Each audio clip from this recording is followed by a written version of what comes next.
que tendrá lugar el próximo sábado, día 18 de octubre, a partir de las 12 de la mañana.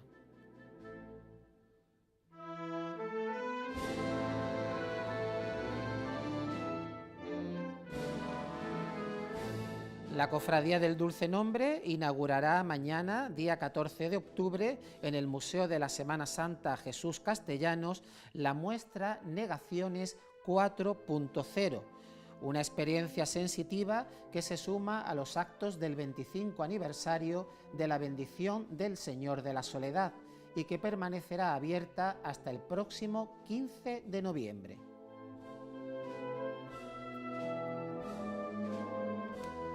El próximo sábado, día 18, María Santísima de la Esperanza de la localidad de Fuengirola protagonizará una procesión triunfal extraordinaria saliendo bajo palio a las 16:30 horas de la tarde desde la parroquia de San José.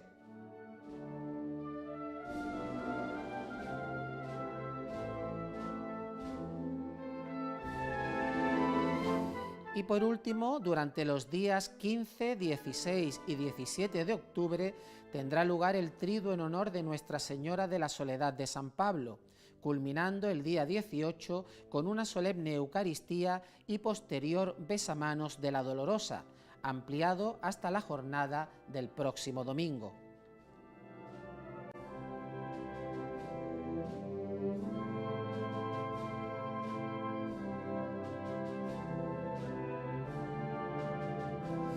También esta corporación trinitaria ha presentado hace escasos días el cartel conmemorativo del 75 aniversario del Señor del Santo Traslado, obra del pintor benalmadense José Antonio Jiménez Muñoz.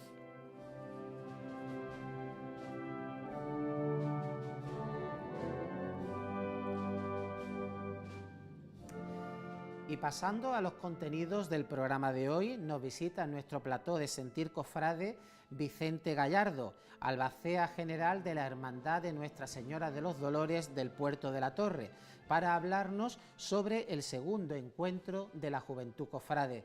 Buenas noches, Vicente. ¿Qué tal? Buenas noches, muchas gracias por la invitación. Gracias a ti por venir nuevamente aquí a nuestro plató de Sentir Cofrade. ¿Cómo partió la idea por parte de la Cofradía de los Dolores del Puerto de la Torre de organizar este encuentro dedicado a la juventud? Pues mira, surge desde el año pasado, es verdad que aprovechamos el tirón del aniversario, del 75 aniversario de la Cofradía, en el cual pues con la nueva Junta de Gobierno pues surge otra vez ese filón de los jóvenes de la hermandad, preparando pues todo lo que es la extraordinaria, la peregrinación hacia las iglesias. Y con motivo de la celebración de la primera feria de jóvenes que organiza la agrupación de cofradías, pues nuestros jóvenes, que son bastante inquietos, pues ven la oportunidad de preparar algo por ellos mismos.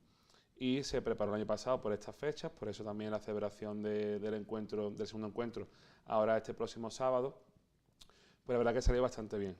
Asistieron casi 180 personas, 180 jóvenes de todas las cofradías, tanto de la capital como de la provincia. Y la verdad que dejó bastante buen sabor de boca. Disfrutaron muchísimo, descubrieron también nuestra cofradía, que es verdad que al estar en la periferia pues no es tan fácil visitar la Casa Hermandad, visitar la parroquia, conocer las imágenes más en profundidad, y dejó bastante buen sabor de boca. Y este año pues bueno, tanto el grupo joven con Lola Quintero a la cabeza como la propia Junta de Gobierno pues vio a bien repetir este encuentro, con otro programa de actividades, buscando otro enfoque y que fuera más didáctico, por así decirlo. El año pasado este encuentro tuvo lugar en las dependencias de la Casa Hermandad, ¿no? Pero este año parece ser que vaya a buscar otra nueva ubicación, ¿no? Sí, bueno, es verdad que nuestro barrio pues tiene una amplitud de espacios públicos que por suerte los podemos aprovechar. Entonces, bueno, comenzaríamos a las 12 de la mañana, como antes ha salido la ilustración, con una bienvenida a nuestra parroquia para hacer una pequeña oración delante de nuestros titulares, y luego pasaríamos a justo cruzar la calle de la parroquia, que está la plaza de Enrique Luque, que también se bendijo hace muy poquito en nombre del fallecido Enrique Luque, nuestro hermano mayor. Y justo al lado hay una nave que dependencia del Ayuntamiento de Málaga, que nos la ha cedido la Junta de Distrito del Puerto de la Torre, y haremos una especie de de zonas, ¿no? Comunes donde los jóvenes que asistan pues podrán visitar pues diferentes talleres, diferentes charlas y bueno, va a ser un día para que la gente también participe, aprenda y sobre todo pues que también se conozcan, ¿no? Es una jornada de convivencia para todos los grupos jóvenes, para que también, pues recordándonos esas jornadas de juventud de hace muchísimos años de la agrupación de cofradías, que íbamos a casa hermandad por casa hermandad, pues también que se conozcan, que hablen y que descubran las diferentes realidades. Yendo a raíz de la cuestión, el encuentro empieza a las 12 de la mañana. ¿Y qué serie de actividades tenéis programadas para este segundo encuentro de la Juventud Cofrade? Pues como te he dicho, a las 12 haríamos una bienvenida a todos los asistentes, haríamos una oración con nuestro director espiritual y pasaríamos a la zona que te he dicho del Parque Artesanal, a la plaza de Enrique Luque, y tendríamos diferentes stands donde tendríamos un taller didáctico de sonos florales, que lo haría Diego del Pozo, de Arte de Victoria. Luego haríamos un taller de ornamentación de cera, que vendrían Cerería Lamas, que es el taller con el que la empresa con la que trabajamos habitualmente. Tendríamos una charla didáctica de José Cano, el escultor imaginero. También tendríamos una zona para que los niños pudieran participar de ornamentación, de culto. Prepararemos un pequeño dosel para que la gente aprenda a pintar, perfilar. Es decir, cosas comunes que los jóvenes donde empiezan, que es la albacería, habitualmente es las hermandades, porque sepan pues cómo que sirve cada cosa. Exactamente, que aprendan, que vean que bueno, que esto es un trabajo que se hace con mimo, con esmero, para que luego pues esos cultos que disfrutamos todos pues tienen su trabajo, ¿no? Y también en la nave tendríamos, en la nave del Parque Artesanal, tendríamos una charla sobre redes sociales y cofradías que hará una compañera de la Hermandad de Pollinica, que está muy vinculada con nosotros y también se ha prestado a ayudarnos, para que también conozcan, pues bueno, que no solamente es publicar un tuit o subir una foto de cualquier fotógrafo, sino que eso tiene pues una dedicación, un tiempo, un texto muy trabajado y bueno, yo creo que va a ser bastante interesante porque van a ver cómo funciona, ¿no? Pues el grueso de albacería o del área de comunicación pues desde dentro. Me imagino que será un encuentro abierto a todos los cofrades malagueños, ¿no? Y también será la oportunidad de que esos cofrades que se acerquen hasta el puerto de la Torre, pues conozcan en profundidad la realidad de vuestra cofradía, ¿no? Sí, claro, es un poco también uno de los objetivos. Nosotros es verdad que al estar en el puerto de la Torre, como te he dicho antes, pues es más complicado que conozcan nuestra idiosincrasia y nuestra forma de ser y de participar, ¿no? Además, como hemos hablado a micrófono cerrado, no paramos de inventar y tanto nuestro grupo joven que son unos cabecillas que están siempre intentando inventar, pues también la Junta de Gobierno, ¿no? Pues siempre nos gusta estar al día y organizar cualquier tipo de actividad. Y es un poco la idea, ¿no? Que los que bueno, hacen su vida en su hermandad, más en el centro o en otros barrios, ¿no? Pues que descubran cómo somos nosotros y cómo vivimos. Y Vicente, ¿quiénes son las mentes pensantes que llevan a cabo la organización de este encuentro? Porque aunque me imagino que estará todo supervisado por la Junta de Gobierno, pero tiene que haber ahí alguien que mueva un poco la batuta para decir, vamos a organizar esta serie de actividades dedicadas a la juventud. Pues mira, por suerte nuestra hermandad es una hermandad muy viva y es verdad que toda la Junta viene al completo, pues bueno, también limitado un poco por las responsabilidades de cada uno, ¿no? Pero es verdad que es una hermandad muy viva y que todos participamos de todo. Es verdad que, bueno, la permanente como tal, que entiendo que es como todas las hermandades, tienen un poco ese pasito hacia adelante, que son los que supervisan más, organizan o plantean. Pero es verdad que nuestra hermandad es una hermandad muy persistente en cuanto a que todos trabajamos, es un equipo bastante fuerte, vamos todos a una y bueno, si te digo la verdad me enorgullece decir estas palabras porque es la realidad y es lo que se percibe cada vez que alguien conoce nuestra hermandad. ¿Cuál es el grado de implicación de la juventud en la Hermandad del Puerto de la Torre? Porque me da la impresión que es bastante importante, ¿no? Pues sí, la verdad que nos alegra poder decir que es una juventud muy comprometida. Nosotros tenemos como dos grupos jóvenes, un grupo infantil, ¿no? De 5 a 10, 12 años, y luego hay un grupo joven más adolescente. Entonces a cada grupo le damos pues su sitio, su ubicación, sus actividades, y yo creo que se complementan muy bien, ¿no? Y es verdad que disfrutan muchísimo de de esta nueva etapa de la cofradía, ¿no? De la cual, con todas las actividades que planteamos y con la vida de hermandad que se hace en el barrio, pues aprenden muchísimo, que lo primero que queremos, que aprendan y que descubran cómo es una hermandad día a día, y segundo, pues eso se traslada a una implicación, una devoción a las imágenes. A lo mejor están por el barrio dando una vuelta y visita obligada es ir a la iglesia a ver al Cristo de la Virgen. Entonces yo creo que se está trabajando mucho en que ese grado de implicación que tú dices, o ese amor por la hermandad, pues cada día esté más patente. Has nombrado 2 veces la palabra barrio, ¿no? Me imagino que esa situación, esa situación de vuestra hermandad en ese barrio tan habitado del Puerto de la Torre influye en que también la juventud pues se muestre de una manera más clara y evidente que en el resto de hermandades que a lo mejor están en el centro de la ciudad de Málaga. Totalmente. Al final hemos hablado antes que suena tópico, pero la importancia de los barrios es enorme, y en el nuestro, en el Puerto de la Torre, se hace más presente porque nosotros somos la única cofradía de pasión que existe. Y hay como dos vertientes que a la vez se suman, ¿no? Está por un lado la hermandad que se implica en todas las actividades del barrio, ¿no? Ya sea una fiesta de fin de curso de un colegio, ya sea una charla en Cuaresma en los institutos, o ya sea cualquier tipo de actividad, a la vez que los propios niños, los propios jóvenes, las propias familias hacen su vida diaria en el barrio, bautizos, comuniones, bodas. Entonces todo es un conjunto que al final pues quien sale ganando es tanto la hermandad como el propio Puerto de la Torre, por supuesto.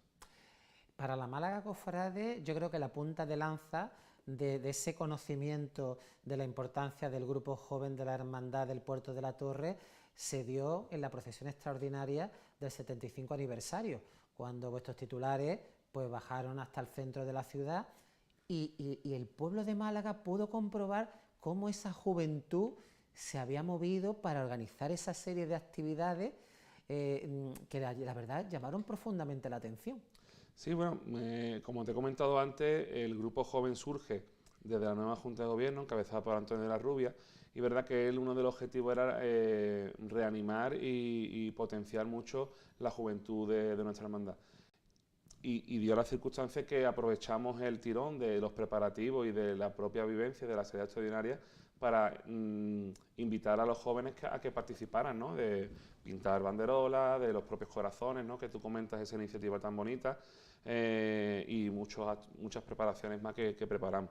Entonces, pues sí que es verdad que, por ejemplo, en este caso, la retransmisión que hicisteis, que entrevistasteis a Lola, la vocal de Juventud, pues es verdad que se comprobó que los jóvenes pues tienen una importancia muy grande en nuestra hermandad, y porque al final entendemos que son el futuro, ¿no? Son nuestro legado, ¿no? Que es un poco la palabra que tenemos un poco más afianzada en nuestro vocabulario del puerto.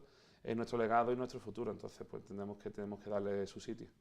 Vicente, ¿crees que las hermandades deben de darle a los jóvenes más tareas de responsabilidad dentro de las juntas de gobierno? Que no se queden muchas veces los jóvenes como la idea que se tiene por parte de ciertos cofrades de que nada más que los quieren para limpiar, para la albacería, sino que también se les incluya también en labores de decisión. Yo entiendo que tienen que darle la oportunidad a que aprendan, a que se arrimen a las diferentes áreas, a las diferentes vocalías, a que haya alguien que los tutorice, que los enseñe, que los guíe, para que en un futuro, como tú bien has dicho, pues tengan esa capacidad propia de tener esa responsabilidad y esa toma de decisiones. Porque nadie, siempre lo decimos, nadie es imprescindible, pero todos somos necesarios. Y en este caso, pues yo creo que, lo digo por propia experiencia, ¿no? Que gracias a Dios me dieron la oportunidad de ir poquito a poco aprendiendo, de ir inculcándome una serie de responsabilidades, de tareas, de orden, para que, por ejemplo, a día de hoy, pues, por ejemplo, pueda decir que soy albacea general de alguna cofradía. Entonces entiendo que no es cuestión de buscar la responsabilidad directa, sino que permitan ese aprendizaje, sin prisa pero sin pausa, pero que haya ese acercamiento a esos trabajos para que en el día de mañana pues sí puedan tener esa responsabilidad. Viendo esa implicación que la juventud está teniendo en tu hermandad, pero ya te pregunto ya más a nivel general, ¿crees que a medio y largo plazo tiene futuro nuestra Semana Santa? Sí, yo creo que sí. Yo creo que sí, porque bueno, a la vista está, lo podemos comprobar como en estas últimas extraordinarias, los grupos jóvenes, tanto de emprendimiento, ¿no? Que es lo más reciente que has comentado, como Dulce Nombre y bueno, más cercano la acción de la Trinidad. Los grupos jóvenes son los que se han volcado en los preparativos, en el adorno de las calles, en la difusión de los actos. Entonces, yo creo que sí hay futuro. Creo que cada vez más tienen mucho más visibilidad. También las redes sociales hacen mucho con sus perfiles de redes sociales y enseñan ese trabajo semanal, mensual o diario. Y yo creo que está la ventana abierta para que los jóvenes tengan su sitio, por supuesto. ¿Crees que entre la juventud hay un cierto peligro de primar la afición frente a la devoción? Bueno, eso yo creo que tiene que ser un trabajo de cada junta de gobierno en el que se combinen, ¿no? Como esa devoción a las imágenes y con la afición a, bueno, pues a un trono o al trabajo, al desempeño de cualquier área de una hermandad. Yo espero que nadie caiga en diferenciarlo, sino que sean un todo, un conjunto, y que entiendo que la devoción lleva a la afición y viceversa. Uh-huh. ¿Qué papel crees tú que debe de tener la formación a la hora de dirigir bien a los jóvenes en el seno de una hermandad? Bueno, bajo mi punto de vista tiene que ser imprescindible, porque entonces sin formación entiendo que se perdería la línea de una hermandad y tiene que ser en fin, tiene que haber un conjunto de formaciones, no solamente enseñar a calzar una vela o a poner una tela de un culto, ¿no? O a montar una barra de un evento. La Junta de Gobierno debe de ser sensata para que haya una formación tranquila, para que tampoco se agobien los propios jóvenes, porque entendemos que la juventud de hoy día, pues yo lo reconozco, ¿no?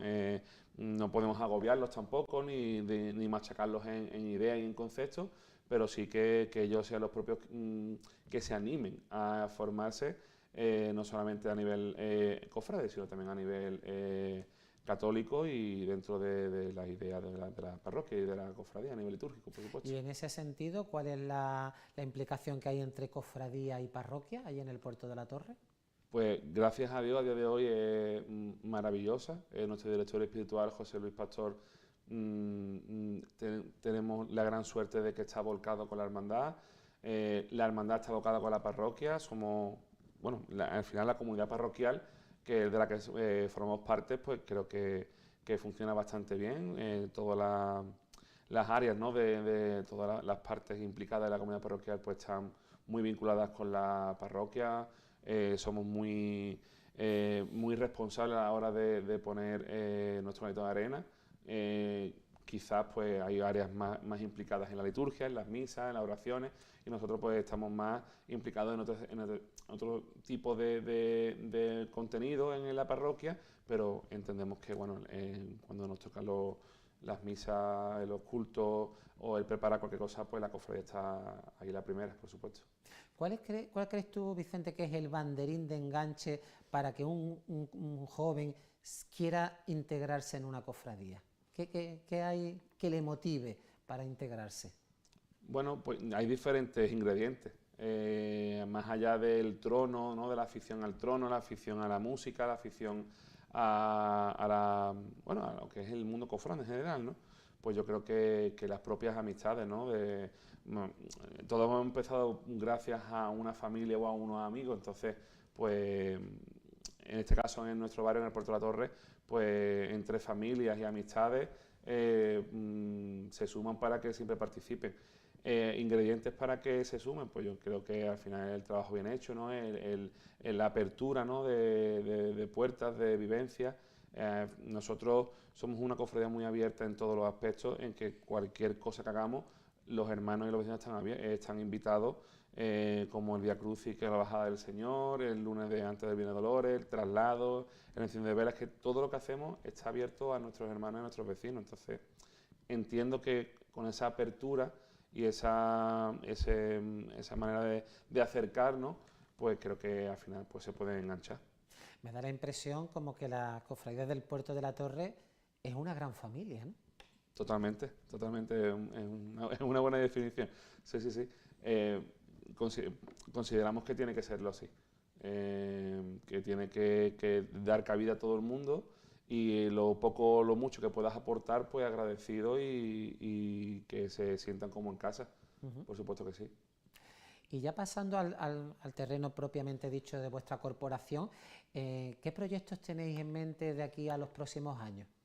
Bueno, pues trabajamos un montón, sobre todo a nivel patrimonial, estamos enfocados en el trono del Santísimo Cristo de Hermandad Caridad, en esa restauración y remodelación, que es el proyecto estrella, por así decirlo, que tenemos que seguir, porque entendemos que es un proyecto patrimonial importante, y que creo que cuando se culmine pues se va a recuperar una gran obra de arte, ¿no? Y es verdad que estamos incrementando mucho también con el taller de bordado de nuestra hermandad, dirigido por Javi Nieto. Creo que bueno, este año cumple ya 10 años, una década de taller de bordado, que se dice pronto, ¿no? Por una hermandad de víspera. Y creo que a raíz de ahí también pues nuestro engrandecimiento de patrimonio pues va también por ahí, por esa línea. Ahora se está terminando un terno para San Juan Evangelista y se va a empezar la toca de sobremanto para la Virgen de los Dolores. Y bueno, pues empezaremos a proyectos más grandes, pues también tenemos el palio para empezar a abordarlo, ahí ya más cerquita, más ideas.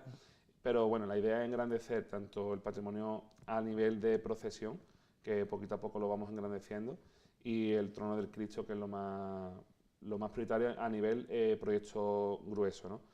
A nivel de calidad, es verdad que le estamos dando un empujón bastante fuerte. Hemos entendido que la calidad tiene que ser prioridad absoluta de nuestra corporación, y también a nivel de ser sacramental, esta Junta también le ha dado esa importancia al Santísimo Sacramento, y por ejemplo cuando montamos el altar del Corpus en el centro del pasado junio, en las charlas de Redador, es decir, no paramos de inventar, como hemos hablado, pero a nivel de proyectos podríamos decir que el trono del Cristo es el que abandera esa línea.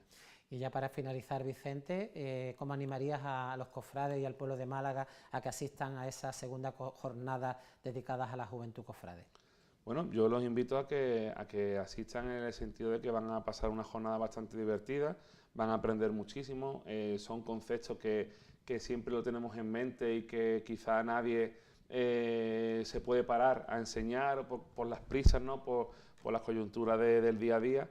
Y creo que se va a preparar una jornada bastante didáctica, bastante sencilla, pero a la vez muy cargada de conceptos y de aprendizaje, y bueno, y sobre todo para que vivan no solamente el Viernes de Dolores en nuestro barrio, sino que lo vivan un día normal y que descubran nuestra hermandad. No nos cabe duda de que así será, y animamos a todos los malagueños y cofrades a que asistan el próximo sábado a ese segundo encuentro de la Juventud Cofrade. Nosotros vamos ahora a publicidad y volvemos en unos instantes.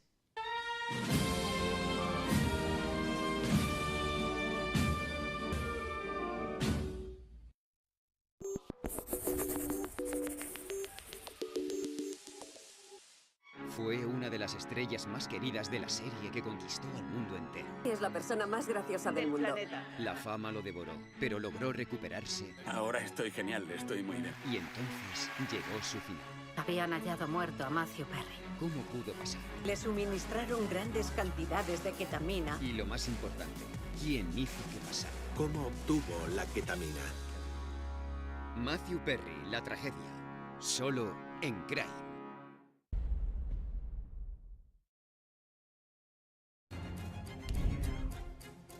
Cuando lo tienes todo No firmes si no te parece bien. Claro que sí. y lo pierdes todo, Tendrás que pagar su deuda. ya todo vale. La deuda supera los 3 millones. Cayó del lujo al barro, ¡Escondeos, escondeos! pero no piensa quedarse ahí, Lo tienes tú. ¿El qué? porque Linda es una luchadora, ¿De quién es el dinero? Mío. una superviviente. Topico. Ella es Lo descubriremos. la puta ama, los martes en Sundance TV. Los 90 fueron lo más. ¿Y eso? Lo más divertido. Sí, señor, sí. Naturalmente que sí. Lo más irónico. La niña no está de humor, ¿eh? Lo más disparatado. Voy a disfrutar a lo bestia. Mira. Y lo más gamberro. ¿Me desnudo? Fenomenal. Cada noche, disfruta de un peliculón de nuestra década más atrevida. ¡Qué poderío! Y ríete tú de los 90. Todos los días en Somos.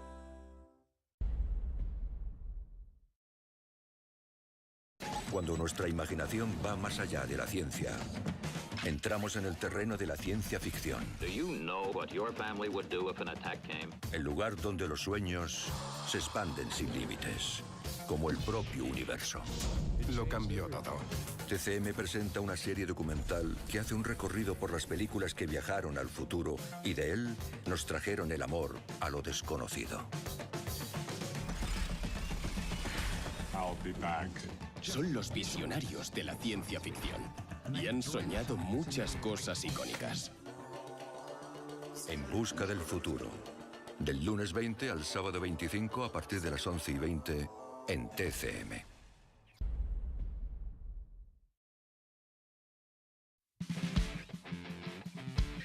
Cuando se ponen al volante, ¡Me estás cabreando! pierden los papeles. ¡Vamos, estúpido! Porque una vez que aceleran, ¡Dame!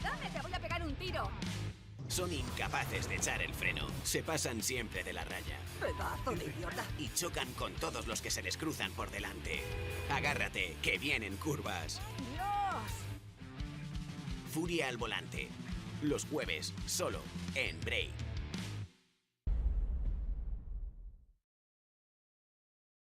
Si hay algo que te inquieta... Él no es mi marido. Te atormenta... Se la han llevado, ¿verdad, señor Mulder? O te perturba... Sé por qué este asunto es tan importante para ti. Es normal. Telequinesis, ¿no has oído hablar de ello? Bueno, o quizá... ¡Mulder! Paranormal. Pero no te preocupes. ¿Quiénes son? Somos del FBI. Porque Mulder y Scully están de vuelta. Sus vidas pueden estar en peligro. Han visto cosas que no deberían haber visto. Expediente X, los martes en BIN TV.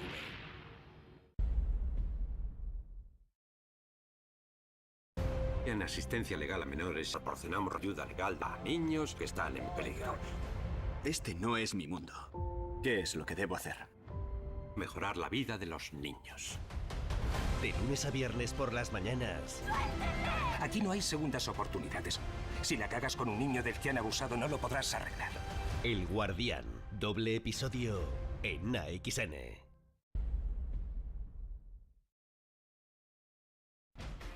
¿No hay nada que ocultar? Nada en absoluto.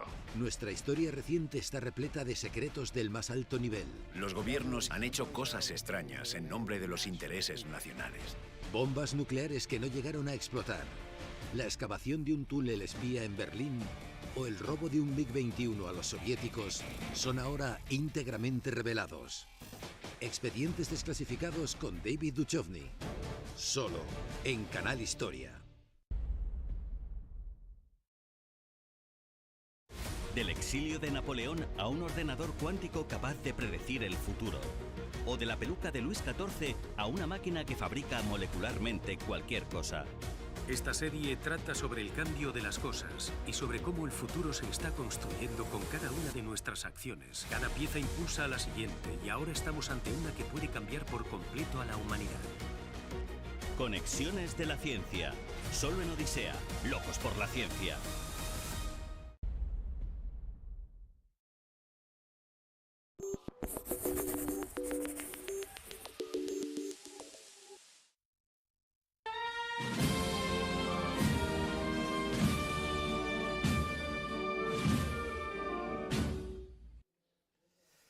Hemos dicho al comienzo de nuestro programa que uno de los grandes eventos que tendrá lugar esta semana, tanto en este mes de octubre como ya en general, va a ser esa bendición e inauguración de la capilla de la Congregación de Mena. Y para hablarnos de todos los pormenores nos visita hoy en Sentir Cofrade Pablo Crauel, que es el tercer teniente hermano mayor de esta congregación. Buenas noches, Pablo. ¿Qué tal? Buenas noches, Alejandro. Me imagino que muy liado ya con estos últimos preparativos de cara a esa jornada del viernes en que todos los cofrades y devotos de vuestros titulares pues podrán ver por fin esa magna obra culminada, ¿no? Pues la verdad que sí, han sido muchos años de trabajo y el viernes ya culminamos por fin el trabajo, si Dios quiere, porque la verdad es que hasta el último día no vamos a dejar de colocar piezas, pero con muchas ganas ya de abrir las cortinas y que se vea el retablo, y sobre todo que nuestros sagrados titulares vuelven ya a su capilla, aunque hemos estado muy bien acogidos en nuestra cofradía hermana de la Estrella, porque en Santo Domingo es verdad que entre las cofradías nos llevamos muy bien y colaboramos mucho entre nosotros, pero teníamos muchísimas ganas ya de volver a ver a nuestros titulares en su camarín. Cuéntanos, Pablo, ¿cuál ha sido la génesis de esta magna obra? Bueno, nosotros realmente estábamos contentos con el estado de nuestra capilla, una capilla que se había trabajado mucho y desde los años 60 y 70, cuando ya se le dio la última reforma, que con ese perfil modernista de mármoles negros y la embocadura del arco con ese arco de dorado, que en este caso bueno, pues era un arco de escayola. Y bueno, queríamos una mejora sobre todo de ese arco, porque tenía ya algunos desperfectos, vimos la escayola no nos parecía el mejor material para esa embocadura del arco que da entrada al camarín de nuestros titulares. Y bueno, comenzamos con un pequeño boceto que hizo Manuel Valera, orfebre del halo de coronación de la Virgen de la Soledad. Y a raíz de ese boceto, el boceto era un arco de madera, porque la idea era simplemente mejorar el material. Un arco de madera, pero bueno, Manolo ya hizo unas capillas también, lo mejoró, y en esa reunión que tuvimos sacó otro papel y dijo: yo he hecho un boceto de un retablo.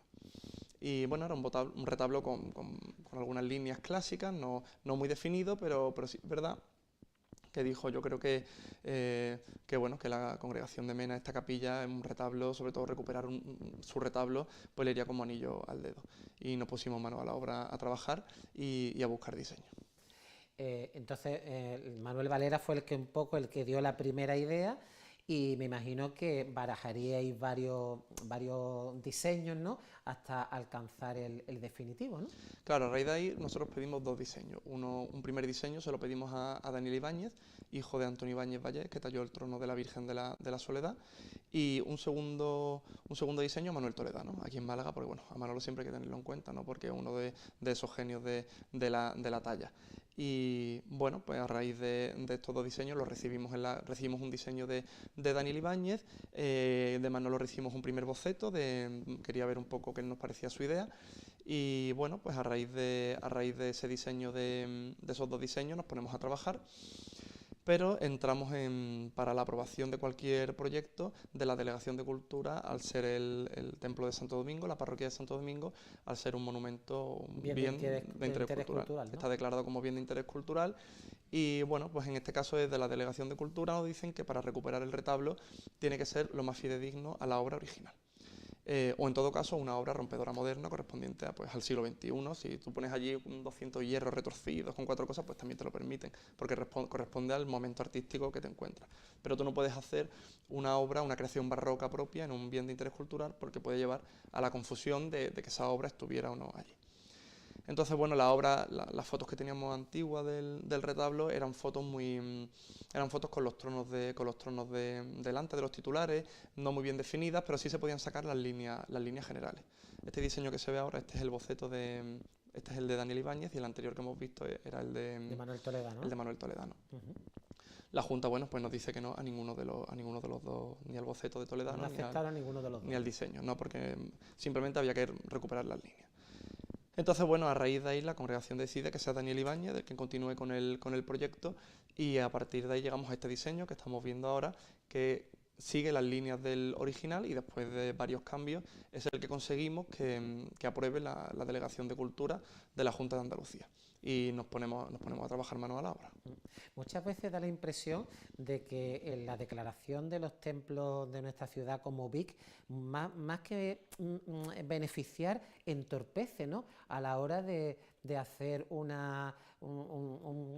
crecimiento patrimonial adecuado, ¿no? Porque estamos todos de acuerdo de que de la iglesia de Santo Domingo no quedó nada en el año 1931. Ardió y desapareció prácticamente todo.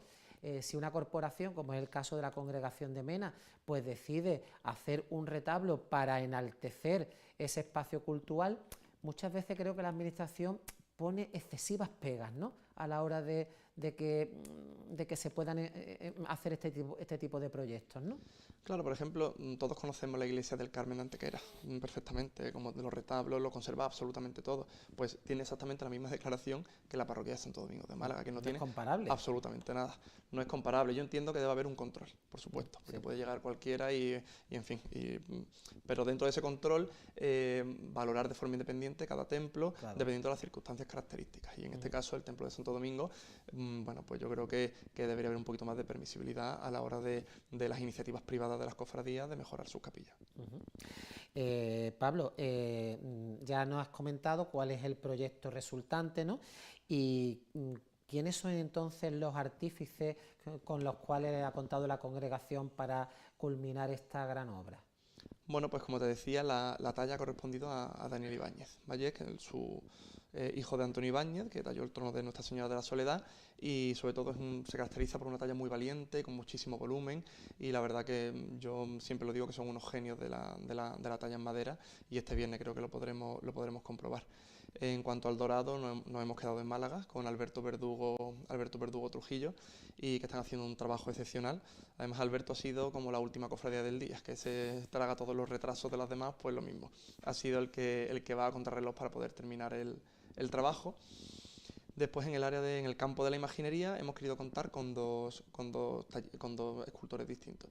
Por un lado, Encarnación Hurtado, que como es nuestra escultora de cámara, como yo digo, que tenemos multitud de obras suyas, entre ellas pues toda la imaginería del trono de la Virgen de la Soledad, la cruz alzada procesional, el estandarte de coronación y lo más importante, las manos de nuestra Virgen.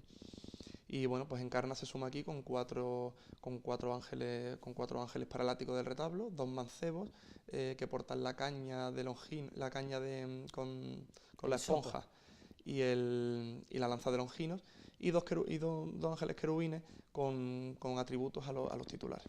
Uno, el que refiere al Cristo, va con una corona de espinas en una cartela y los 3 clavos en la mano, y el de la Virgen lleva una cartela con la flor de lis y una cala blanca en una de sus manos.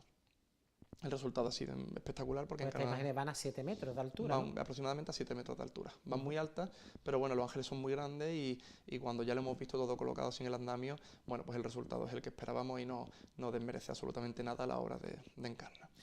Y después, en cuanto a Álvaro Abrines, bueno, pues nos hemos ido muy cerca de Utrera, a Sevilla, y Álvaro ha tallado los 3 santos dominicos que van en el retablo. En la parte baja del retablo tenemos a San Vicente Ferrer y a San Telmo, que fueron cofradías de Santo Domingo en el siglo XVIII, filiales de la cofradía de Nuestra Señora de la Soledad. Y en el ático hemos tenido una licencia porque en el retablo antiguo había una hornacina con un pequeño crucificado. Al fusionarse la cofradía de la Buena Muerte con la de la Soledad y pasar el Cristo de Mena a formar un calvario en el camarín, ya no tenía sentido recuperar un segundo crucificado en el ático, y la Junta de Andalucía nos dio libertad para rellenar esa hornacina, esa capilla del ático, con la imagen que nosotros pues quisiéramos. Y bueno, aquí fue una sugerencia de nuestro antiguo vicario parroquial, Francisco Aubrioles, y decidimos poner a Santa Catalina de Siena, doctora de la Iglesia, santa de la Pasión de Cristo, y bueno, una de las figuras de la orden dominica más importantes. ¿Cuál ha sido la financiación y la duración de este proyecto? Bueno, la financiación ha sido completamente con recursos propios de la congregación. No hemos acudido absolutamente a nadie, tampoco lo hemos pedido. Sí hemos tenido alguna donación, pero bueno, ha sido la cofradía la que ha financiado el proyecto. Te voy a destacar también, porque no lo hemos dicho, el sotobanco de mármol que lleva el proyecto de la empresa Cuellar de Almería, que la verdad que es un trabajo impresionante, la piedra sobre la que se asienta todo. Y la verdad que hay el proyecto de iluminación también, con la empresa ERCO, que es una empresa que ilumina grandes monumentos y museos, y la verdad que bueno, al final está todo muy pensado y bueno, el resultado el viernes se va a ver y estamos muy contentos. La verdad que todo lo que venimos haciendo, al final con mucho tiempo, respetando los tiempos de los artistas también, pues da los resultados esperados. Hemos hablado de Encarnación Hurtado, de Álvaro Abrines, de Alberto Verdugo, y también sabemos que ha participado en este magno proyecto el orfebre Manuel Valera, ¿no? Sí, Manuel Valera ha puesto la guinda al pastel del retablo. porque bueno, tiene gracia que cuando él nos presenta la mejora del arco, él nos hace un pequeño diseño para un arco de madera, que él ni siquiera participaba. En el momento que entramos en el retablo, el antiguo retablo, la embocadura del camarín, tenía un pequeño... Bueno, el pequeño borde, la cornisa que la rodeaba era muy pequeña, con espejos, y bueno, decidimos aquí también, y la Junta, pues fíjate, nos lo permitió, hacer una embocadura y arco de orfebrería. Entonces, bueno, Manolo lo que ha hecho es un dibujo muy sencillo, geométrico, todo son puntos de fuga que se dirigen hacia la imagen del Cristo y de la Virgen, con unos broches, con unos cabujones en metal negro muy elegantes y muy bonitos, y el resultado es espectacular. Entonces, desde que vemos el retablo, después tenemos esa intersección, digamos, con el arco, que nos lleva como si fuera al camarín, como si fuera un sagrario. Y en ese sagrario están las imágenes titulares sobre otro conjunto monumental de peanas de plata de Manuel Valera. La imagen del crucificado parece que ahora va a volver a la parte central del camarín, ¿no? Exactamente, desde la última reforma del camarín, en los años 70, la imagen del Cristo de la Buena Muerte estaba muy adelantada. Entonces no permitía hacer una visita dentro del camarín con comodidad, era peligroso y bueno, ahora con esta reforma el Cristo ocupa el centro justo del camarín, entonces las imágenes vuelven un poquito hacia la parte trasera y ya se puede hacer una visita en condiciones al camarín. Además, la gente le puede chocar un poco, pero cuando se destape el viernes, la Virgen de la Soledad va a ocupar el lado contrario al que venía ocupando, que es a la derecha del crucificado, y donde el crucificado cuando muere mira hacia su madre. Me imagino que con esa nueva disposición del crucificado de Francisco Palma, la congregación pues establecerá un horario de visita, ¿no?, para que ese camarín pueda ser conocido por los cofrades, por los devotos de vuestros titulares, ¿no? Sí, mínimo un día a la semana tenemos intención de abrir el camarín para que pueda ser visitado por malagueños, cofrades y visitantes, y no solo el camarín, sino también tener abierta durante el horario parroquial la reja de la capilla para poder entrar dentro de la capilla. Este nuevo retablo de la Congregación de Mena no solo redunda en el patrimonio de vuestra cofradía, sino en el patrimonio religioso de nuestra ciudad. Es un bien que va a formar parte de la diócesis de Málaga, de la parroquia de Santo Domingo, y un bien también hay que decirlo, para la propia ciudad de Málaga, que adquiere una obra de arte de primer nivel. Sí, sabemos que el obispado está muy encima también de Santo Domingo. No es oficial, pero se rumorea que va a ser la próxima iglesia que se acometa un proyecto de reforma integral, que sea Santo Domingo. Es verdad que también está compaginando el obispado las obras del tejado de la catedral, que son muy costosas, pero la idea es que la próxima iglesia en ser arreglada sea Santo Domingo. Y bueno, pues mira, si hacemos la reforma integral y estamos en esta línea de mejora de la capilla, dentro de unos cuantos años, pues Santo Domingo pues parecerá otro. Me imagino que los paneles laterales de mármol negro, eso sí se conservan, ¿no? Se mantiene. Y bueno, lo que es la reja también, ¿no? Ahí la reja no... La reja se mantiene porque es el elemento más antiguo de la capilla, el único que se salvó en la quema de conventos. Y bueno, se mantiene la reja y como bien dices, las paredes laterales de mármol, que además ya veréis el reflejo que hace el retablo. Me imagino que será para todos los congregantes de Mena un orgullo el presentar a Málaga, a la Málaga Cofrade y a la Málaga en general, pues esta obra que va a ser como la guinda, ¿no?, de esos años en que las cofradías malagueñas, tras los desastres de 1931 y 1936, tuvieron que empezar desde cero a incrementar sus patrimonios, ¿no? Completamente. Nosotros hemos tenido la suerte de que tenemos el patrimonio procesional prácticamente completo, siempre se puede mejorar, pero bueno, hemos podido dedicarnos ahora a mejorar nuestro patrimonio, la parte de la capilla y de la iglesia y del culto diario de los titulares, que como bien te he dicho antes, estábamos contentos, pero bueno, creíamos que este era el momento de hacer esta mejora y bueno, pues así ha sido, y creo que la Málaga Cofrade lo va a disfrutar mucho, y las visitas a Santo Domingo se van a incrementar porque siempre se agradece un elemento de arte, ¿no?, que ayude a visualizar y a ver, a entender mejor lo que uno está viendo, y sobre todo con el discurso tan fuerte que tiene este retablo. Hemos visto antes en estos vídeos que ha editado la Congregación de Mena detalles de la policromía y de los estofados de esos ángeles mancebos que ha realizado la escultora utrerana Encarnación Hurtado, ¿no? Unas policromías que parecen sacadas de lo mejor del siglo XVII.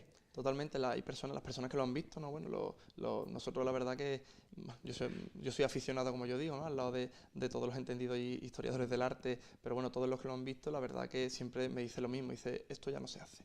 Dice, esto no se hace porque no se puede hacer.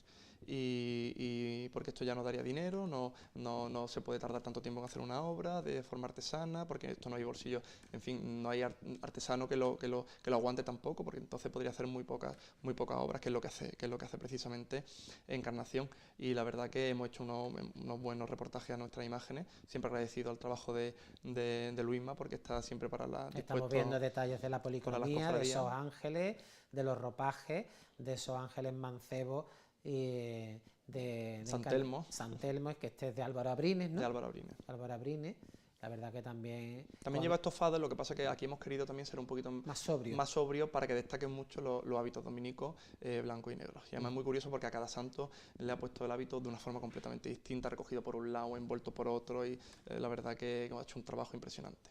¿Cómo ha sido la relación de los artistas con la congregación? Yo hablo por el caso de Encarnación Hurtado, que tuve la oportunidad de visitarla en su taller y estaban muy satisfechos del trato que los congregantes de Mena siempre han tenido hacia ella, y me imagino que hacia el resto de artistas colaboradores de este proyecto. Sí, porque al final somos una familia. Hemos creado una gran familia con el retablo. Encarnación Hurtado es una más de la casa. Creemos que Álvaro Abrines se siente exactamente igual, Manuel Valera, Daniel Ibáñez, todos los que han participado. De hecho, periódicamente organizábamos alguna comida para que vinieran todos a Málaga, poníamos en común cómo iban las fases del proyecto, que entre ellos hemos hecho también unas visitas a obra en el retablo con todos juntos, y cada uno se admiraba de lo que había hecho el otro, y bueno, al final eso es hacer equipo, y bueno, cuando el equipo funciona igual que la cofradía de Mena es, gracias a Dios, una cofradía unida, y cuando la cofradía está unida, los equipos están unidos, pues al final se pueden conseguir estos logros. Y Pablo, cuéntanos, ¿cómo va a ser el acto que tendrá lugar este próximo viernes? ¿Qué se va a hacer para inaugurar y bendecir ese retablo? Bueno, pues este viernes, cuando las personas lleguen a la iglesia de Santo Domingo, vamos a disponer pues todos los bancos de la iglesia mirando hacia la capilla. En la zona donde no haya visibilidad va a haber pantallas para que se pueda seguir el acto. Se va a emitir en directo, esta cadena, si no me equivoco, lo va a emitir. Y bueno, pues el acto va a consistir en una pequeña presentación, una disertación que voy a tener el honor de hacerla yo. Haremos un repaso histórico de la capilla en una primera parte. No me voy a extender mucho, ni en la primera ni en la segunda, porque entiendo que la gente lo que querrá es al final poder acercarse a ver el retablo. Y bueno, en un momento dado pues me sentaré y el retablo no lo va a destapar nadie, porque no hemos visto conveniente que nadie tire de ninguna cuerda, y se va a abrir solo, y van a ser todos los congregantes y todas las personas que vean cómo se abren esas cortinas que va a haber en el arco de delante de la capilla, porque vimos que tapar el retablo era imposible y poder destaparlo. Entonces pues serán unas cortinas las que se abran en la entrada de la capilla. Y después, en una segunda parte, bueno, pues explicaré un poco, desgranaremos la obra desde el sotobanco hasta el coronamiento del retablo, explicando un poco pues todo lo que hemos estado hablando aquí, un poquito más ampliado, pero sin ser pesado, una cosa sencilla. ¿Y quién va a ser el oficiante de la bendición del retablo? ¿O va a haber...?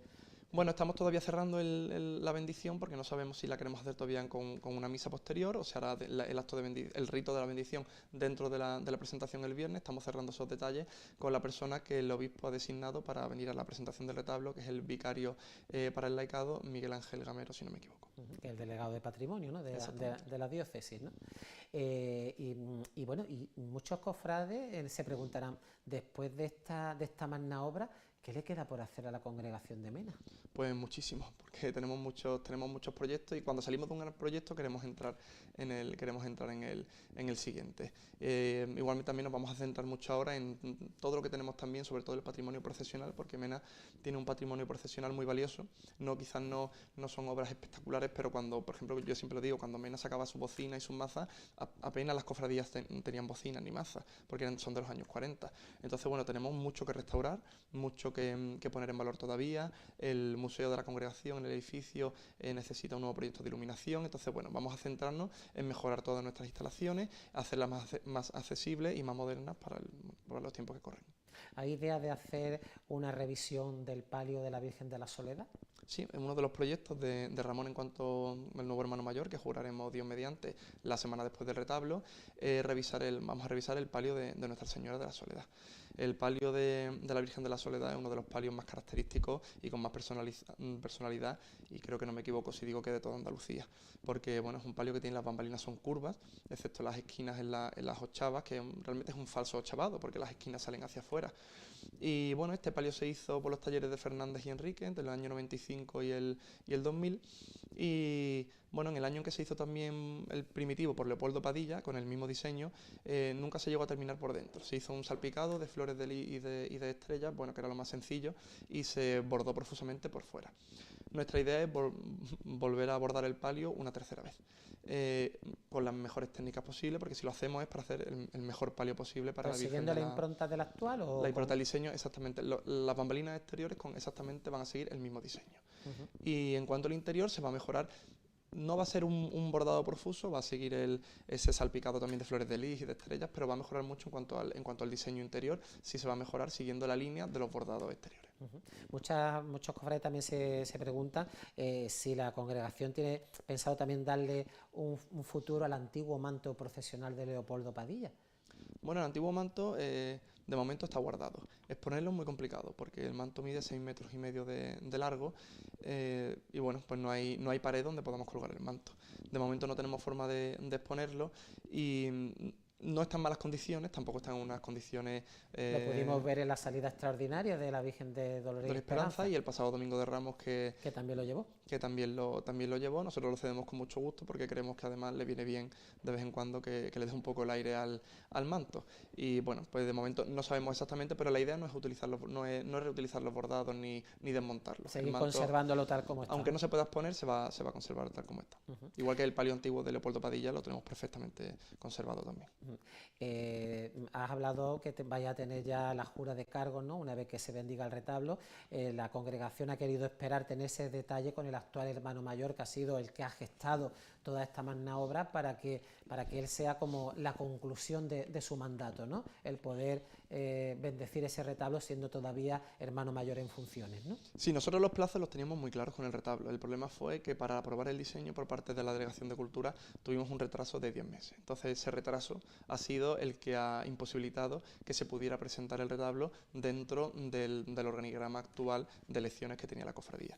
Entonces, bueno, el hermano mayor saliente, en un gesto de generosidad, como es lógico, porque además venimos todos de la junta del actual hermano mayor, pues bueno, no tuvimos ningún reparo y el obispado tampoco nos lo puso, en que la jura se retrasara al mes de octubre, concretamente el viernes 24 de octubre vamos a jurar el cargo, y no ha habido ningún inconveniente en retrasarlo para que sea esta junta de gobierno actual, con su hermano mayor a la cabeza, Antonio de la Morena, la que presente el retablo.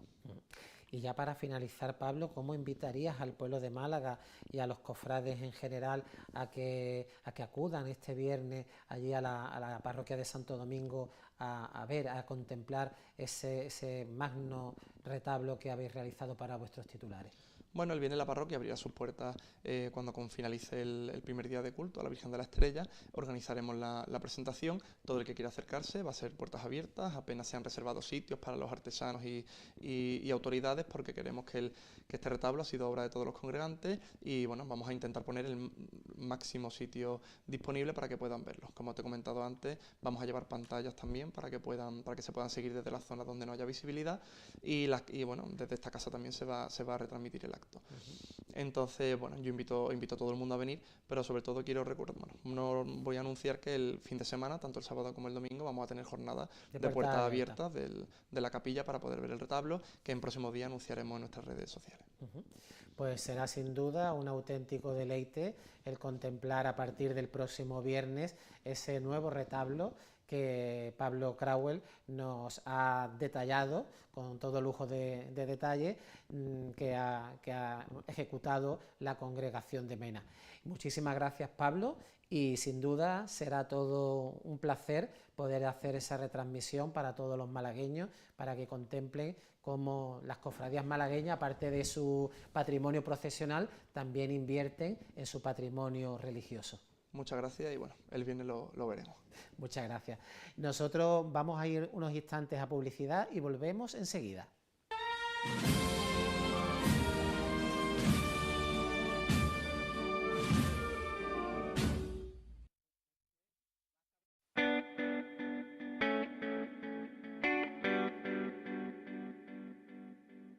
Con mi madre. Que no debe perderse. Yo también la aprenda conmigo y se lo transmita a tus hijos y a tus nietos. Por eso yayas de toda España enseñan a sus nietos sus recetas de pescado más preciadas.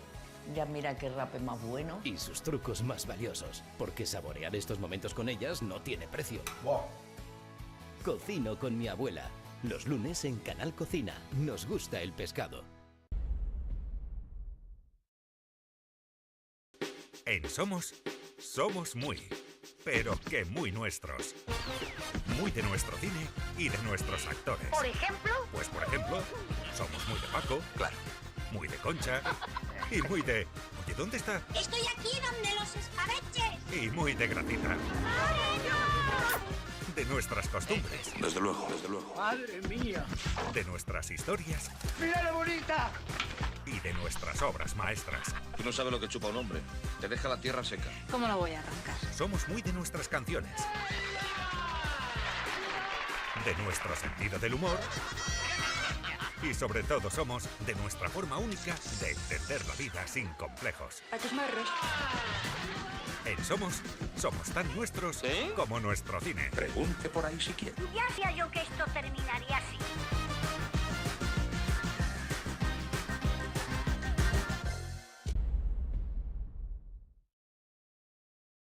¿Sabías que en tren se puede llegar a casi cualquier sitio? El tren pasa por el medio de la calle. El cómico y escritor Sir Tony Robinson recorre el planeta a toda máquina. ¡Hola! Con paradas en lugares increíbles, desde ciudades emblemáticas... Las Torres Petronas. Un pie en Nepal, un pie en India. ...a rincones donde apenas llegan turistas. Embárcate en esta vez sobre raíles. ¡Vamos! Recorriendo el mundo en tren, nueva temporada. Nuevo episodio los miércoles en Buen Viaje. Bro, en PTV no hay tóxicos, solo fibra 2000 megas más Zap y TV por 24,95 al mes. Y si lo compartes con tus dos compas de piso, os sale a solo 8,32 cada uno. Menos que el menú de la uni. Sin permanencia, sin dramas. Instalación en 24 horas. Atención 24/7. No tener permanencia te da aura. Y en Facto. Llama gratis al 1650 o entra en ptvtelecom.com. PTV Telecom, de total confianza. Cuando nuestra imaginación va más allá de la ciencia, entramos en el terreno de la ciencia ficción. El lugar donde los sueños se expanden sin límites, como el propio universo. Lo cambió todo. TCM presenta una serie documental que hace un recorrido por las películas que viajaron al futuro y de él nos trajeron el amor a lo desconocido. Son los visionarios de la ciencia ficción y han soñado muchas cosas icónicas. En busca del futuro. Del lunes 20 al sábado 25 a partir de las 11:20 en TCM. Me suelen preguntar... Hoy, ahora. ¿Qué nos hace diferentes? 007 listo para el servicio. La respuesta es sencilla. Colter Shaw, soy Alec Mercer. Bond. James Bond. 911. Vamos en camino. ¡Sorpresa! Deberías venir. Es algo irracional. Parece magia. Y lo tenemos. En Star Channel.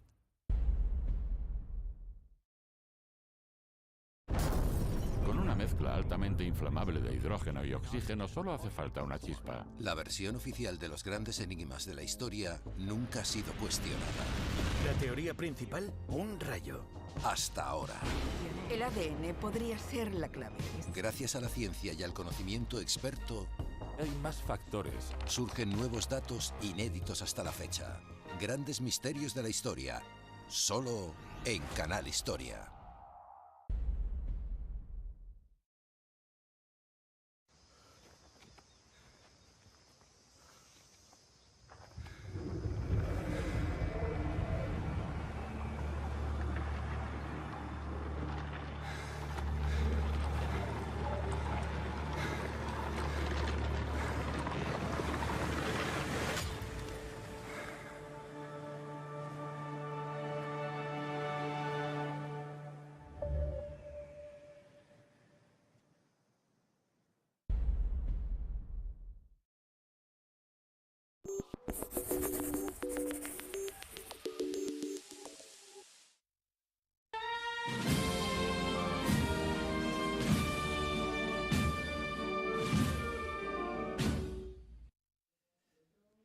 Después de tratar todo lo concerniente al nuevo retablo de la Congregación de Mena, pasamos ahora a analizar en nuestro debate de hoy todo el acervo cultural que nuestras hermandades han llevado a cabo desde la década de los 70 del pasado siglo, bien en reformas y adecentamiento de capillas o en la construcción o puesta en valor de templos. Y para ello contamos en nuestro plató de Sentir Cofrade con la presencia de Antonio Rafael Fernández Parada. Buenas noches. Alejandro, buenas noches, me encanta volver a estar por aquí. Con José Manuel Torres Ponce, buenas noches. Buenas noches, Alejandro, encantado. Y con Jesús Mesa, buenas noches. Buenas noches, gracias por invitar. Bueno, voy a lanzar una primera pregunta así un poco en general. ¿Qué ha supuesto para el patrimonio religioso malagueño la labor de nuestras hermandades en este último medio siglo? No, lo ha supuesto todo. Si no existiesen las cofradías, nuestras iglesias estarían peladas. Es decir, nos habríamos quedado en el 12 de mayo del 31 o en el 36 y nuestras iglesias estarían totalmente peladas. Porque la iglesia no ha hecho absolutamente nada en relación a lo que tiene que ver con los retablos. Lo que ha hecho son 4 cositas de 4 yesos y 4 cosas como muy baratas. Gracias a las cofradías que entienden que sus titulares, las iglesias en las que están, tienen que estar lo más adecentadas posible, se han hecho en la medida de lo posible grandes inversiones. Y además yo creo que es un buen momento, que va a ser el futuro. Veremos, ahora vamos a ver próximamente uno, hemos visto, comentaremos el del huerto, vamos a ver grandes retablos en el futuro, pero se lo debemos todos, sin lugar a dudas, Alejandro, a las cofradías. En este sentido, nuestra iglesia no ha hecho los deberes absolutamente nada. José Manuel. Bueno, yo creo que las cofradías son las que están apostando por poner en valor el patrimonio que tienen, tanto desde el punto de vista externo como interno. Prácticamente la diócesis pues, se ha encargado de restaurar los contextos arquitectónicos, que no es tampoco cualquier cosa, y bueno, en cuanto a retablos, pues prácticamente los de la catedral, más allá de eso, pues es cierto que las inversiones han sido bastante pequeñas. Jesús. Bueno, las hermandades, fiel a su concepto de aportar tanto en lo espiritual, conocedores de que el arte es un medio para llegar a la espiritualidad, a la devoción. Se han interesado mucho tanto en grandes obras como en obras menores, pero siempre en la línea de aportar y lo que comentábamos hace un momento, ¿no? Aportar a la Iglesia de Málaga. Porque en definitiva quedan para la Iglesia de Málaga, como hemos estado comentando hace un momento. Claro. En el caso de la construcción de las nuevas capillas, de los nuevos retablos, ¿se ha contado con ayuda pública y del obispado? ¿Han sido siempre las cofradías las que han tirado del carro para poder hacer ese tipo de obras? Bueno, yo te puedo hablar Habla tú en el caso del huerto. Claro, tendríamos que tirar de las cuentas, porque normalmente esas cosas suelen quedar en los cabildos y en el ámbito de la intimidad de las hermandades.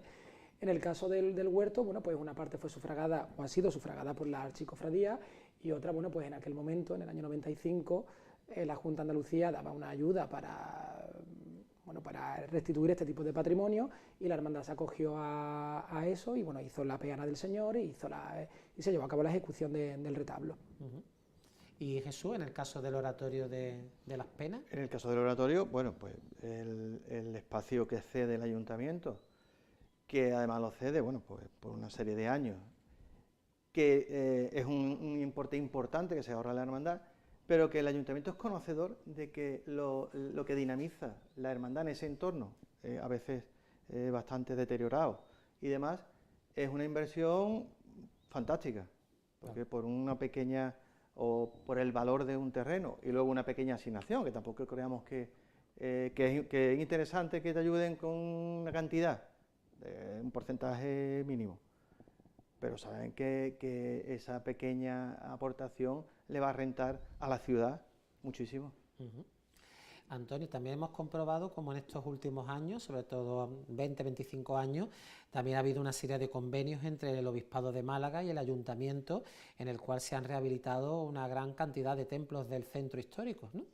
Claro, al final es como que el contexto natural, ¿no? El obispado sí que es cierto y es indudable que está haciendo un esfuerzo muy grande en reformar, restaurar, rehabilitar todos los templos de la ciudad, haya cofradía o no haya en ella, pero eso ya está, prácticamente, salvo el sagrario y algunas cuestiones más, ahora tocan más cosas, es decir, tocan retablos, tocan adecentamientos, tenemos iglesias totalmente vacías como Santo Domingo, que da penita verla, ¿no? Entonces existen muy buenas sinergias entre una cosa y otra, pero al Obispado de Málaga le importa más bien poco que una cofradía tenga una casa hermandad o no.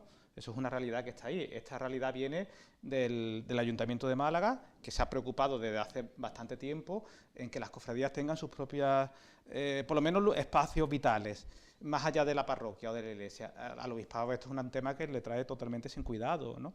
De nuevo las cofradías como que parecen algo ajeno a la realidad del obispado malagueño. Y no es extraño que sabemos que en los fondos del obispado pues se hallan obras de primer orden guardadas, ¿no? Mientras que hay templos de nuestra ciudad que ganarían con esas imágenes puestas al culto. Por ejemplo, con el despedimiento, ¿no? Que de repente... Bueno, todo el patrimonio del Cister, por ejemplo, ese museo del Cister, que ¿dónde está? Una visión interesante. ¿Dónde fíjate, está eso? Nunca, bueno, en algunos casos sí hemos podido charlar sobre eso, bueno, el mismo ayuntamiento, la misma diputación, que también, ¿no? Lo que pasa es que serían de otros lugares. Pero sería una visión muy interesante que se cediera, porque a veces está en sitios en los que no se puede... Cuadros también que pertenecen a hermandades que han sido pues desamortizados por la propia autoridad eclesiástica, pues sin permiso, ¿no? También hay que tener en cuenta el contexto de la que sufre la iglesia malagueña después de, o en el franquismo, ¿no? Hay que tener en cuenta que en los años 40 Balbino Santo Olivera se encuentra con una serie de templos despojados, prácticamente, por no decir vacíos, y los tienes que volver a poblar. Entonces, pues es cierto que movió, quitó, repuso. Todos sabemos que en la Catedral de Málaga, en una de las torres, pues se guardaron un montón de enseres, un montón de elementos, de retablos, angelitos, todo eso ha desaparecido, ¿no? O no sabemos dónde están, ¿no? Entonces sería interesante que se restituyera, por lo menos porque, oye, para poblar los retablos, pues en lugar de encargar ángeles nuevos, si los tenemos de los retablos antiguos, claro, que le falta una ala, que le falta una mano, le falta un pie, pero bueno, se pueden restaurar y se pueden restituir. Sí, porque, hombre, tenemos el caso del último templo que se ha restaurado, que ha sido el de los Santos Mártires, que mucha de la imaginería que hay es de Olot, que a lo mejor puede ser imaginería, pero de otra época, y es como un contrario de que hay imágenes guardadas en los fondos del obispado que se podían sacar y que servirían para engrandecer más todavía ese templo, y sin embargo están guardadas, no se sacan. Pero mira además qué cosa más curiosa, otro de los templos que estaba poblado por imaginería de serie, valenciano-catalana, era Santiago. Santiago, el criterio fue eliminar todo aquello que no fuera original y que no tuviera valor artístico. En los mártires no. Los mártires seguimos, como bien dice, teniendo además totalmente desvirtuado la lectura iconográfica del presbiterio, que era a partir de los santos mártires de Málaga, tener a los 6 mártires, a 6 apóstoles en un lateral y 6 apóstoles en el otro como primeros mártires, ¿no? Y eso está completamente desvirtuado a día de hoy. Lo suyo hubiera sido que, aprovechando el cierre de la parroquia, claro, o bien las hermandades, o bien la agrupación, o un convenio entre obispado y ayuntamiento hubieran invertido en decir, bueno, pues cada hermandad, cada institución, vamos a sufragar una imagen a fin de recuperar el lenguaje original, que además está todo documentado. No es que no sepamos cuál era o es que hay vagas referencias, que además hay fotografías de cómo eran esos retablos y cómo era esa lectura iconográfica. Justamente con respecto a lo que dice José, hay animadversión por parte del obispado a repoblar cosas, a repoblar retablos o a repoblar esculturas. En Santiago también se podría repoblar todo el cuerpo de esculturas que había, ¿no? Por ejemplo, ¿no? Pero el caso de los mártires es que hay como un miedo escénico, y las políticas, cuando en algún caso se ha encargado de una escultura, pues bueno, tampoco ha pasado por ser las mejores que se han hecho, ¿no? Entonces hay unas malas relaciones entre el arte, entre el obispado y el arte en el siglo XXI. Como dato así significativo, en San Julián, el San Carlos es propiedad de la Diputación, y sin embargo tiene un criterio de dejarlo, ¿no? Pues siguiendo ese criterio podíamos disfrutar de muchas obras de arte que, estando en las hermandades, estando en las iglesias, estarían lo más seguras que cuando están en sitios que no se ven. Has hablado precisamente, Jesús, del San Carlos que se halla en la iglesia de San Julián, y podemos decir que la primera gran inversión que las cofradías de Málaga hicieron en la década de los 70 fue cuando se le cedió por parte de la autoridad eclesiástica todo lo que era la iglesia de San Julián y el antiguo hospital. La cantidad de inversión que se ha hecho ahí para dotar de unas instalaciones de primer orden, tanto en lo que es la sede de la agrupación de cofradías como en el propio templo, ¿no? Sí, bueno, las primeras intervenciones que se hacen es gracias a la Hermandad de las Penas. Exactamente. La Hermandad, que es la que, si no fuera por la Hermandad, lo comentaba antes, yo pienso que no existiría San Julián. O sea, ahí hubo Hubo idea de quedársela a la hermandad, ¿no? La propia iglesia. Sí, ¿no? Pero bueno, una hermandad, en aquellos años, la hermandad no tenía más de 250 hermanos. Claro. Sin embargo, había personas muy doctas en el tema y sabiendo tocar las teclas correspondientes, la Dirección General de Arquitectura, con el ministro correspondiente de Obras Públicas y tal, y aquellos fueron los inicios. Y luego vieron que aquello no lo podía llevar a cabo la hermandad, una obra tan grande. Sin embargo, ya comenzaron a ponerse en contacto, vieron que la posibilidad de la agrupación de cofradías, ¿no? Y a partir de ahí, pues ya también, la hermandad también ayudó cuando la agrupación de cofradías ya había tomado las riendas, ¿no?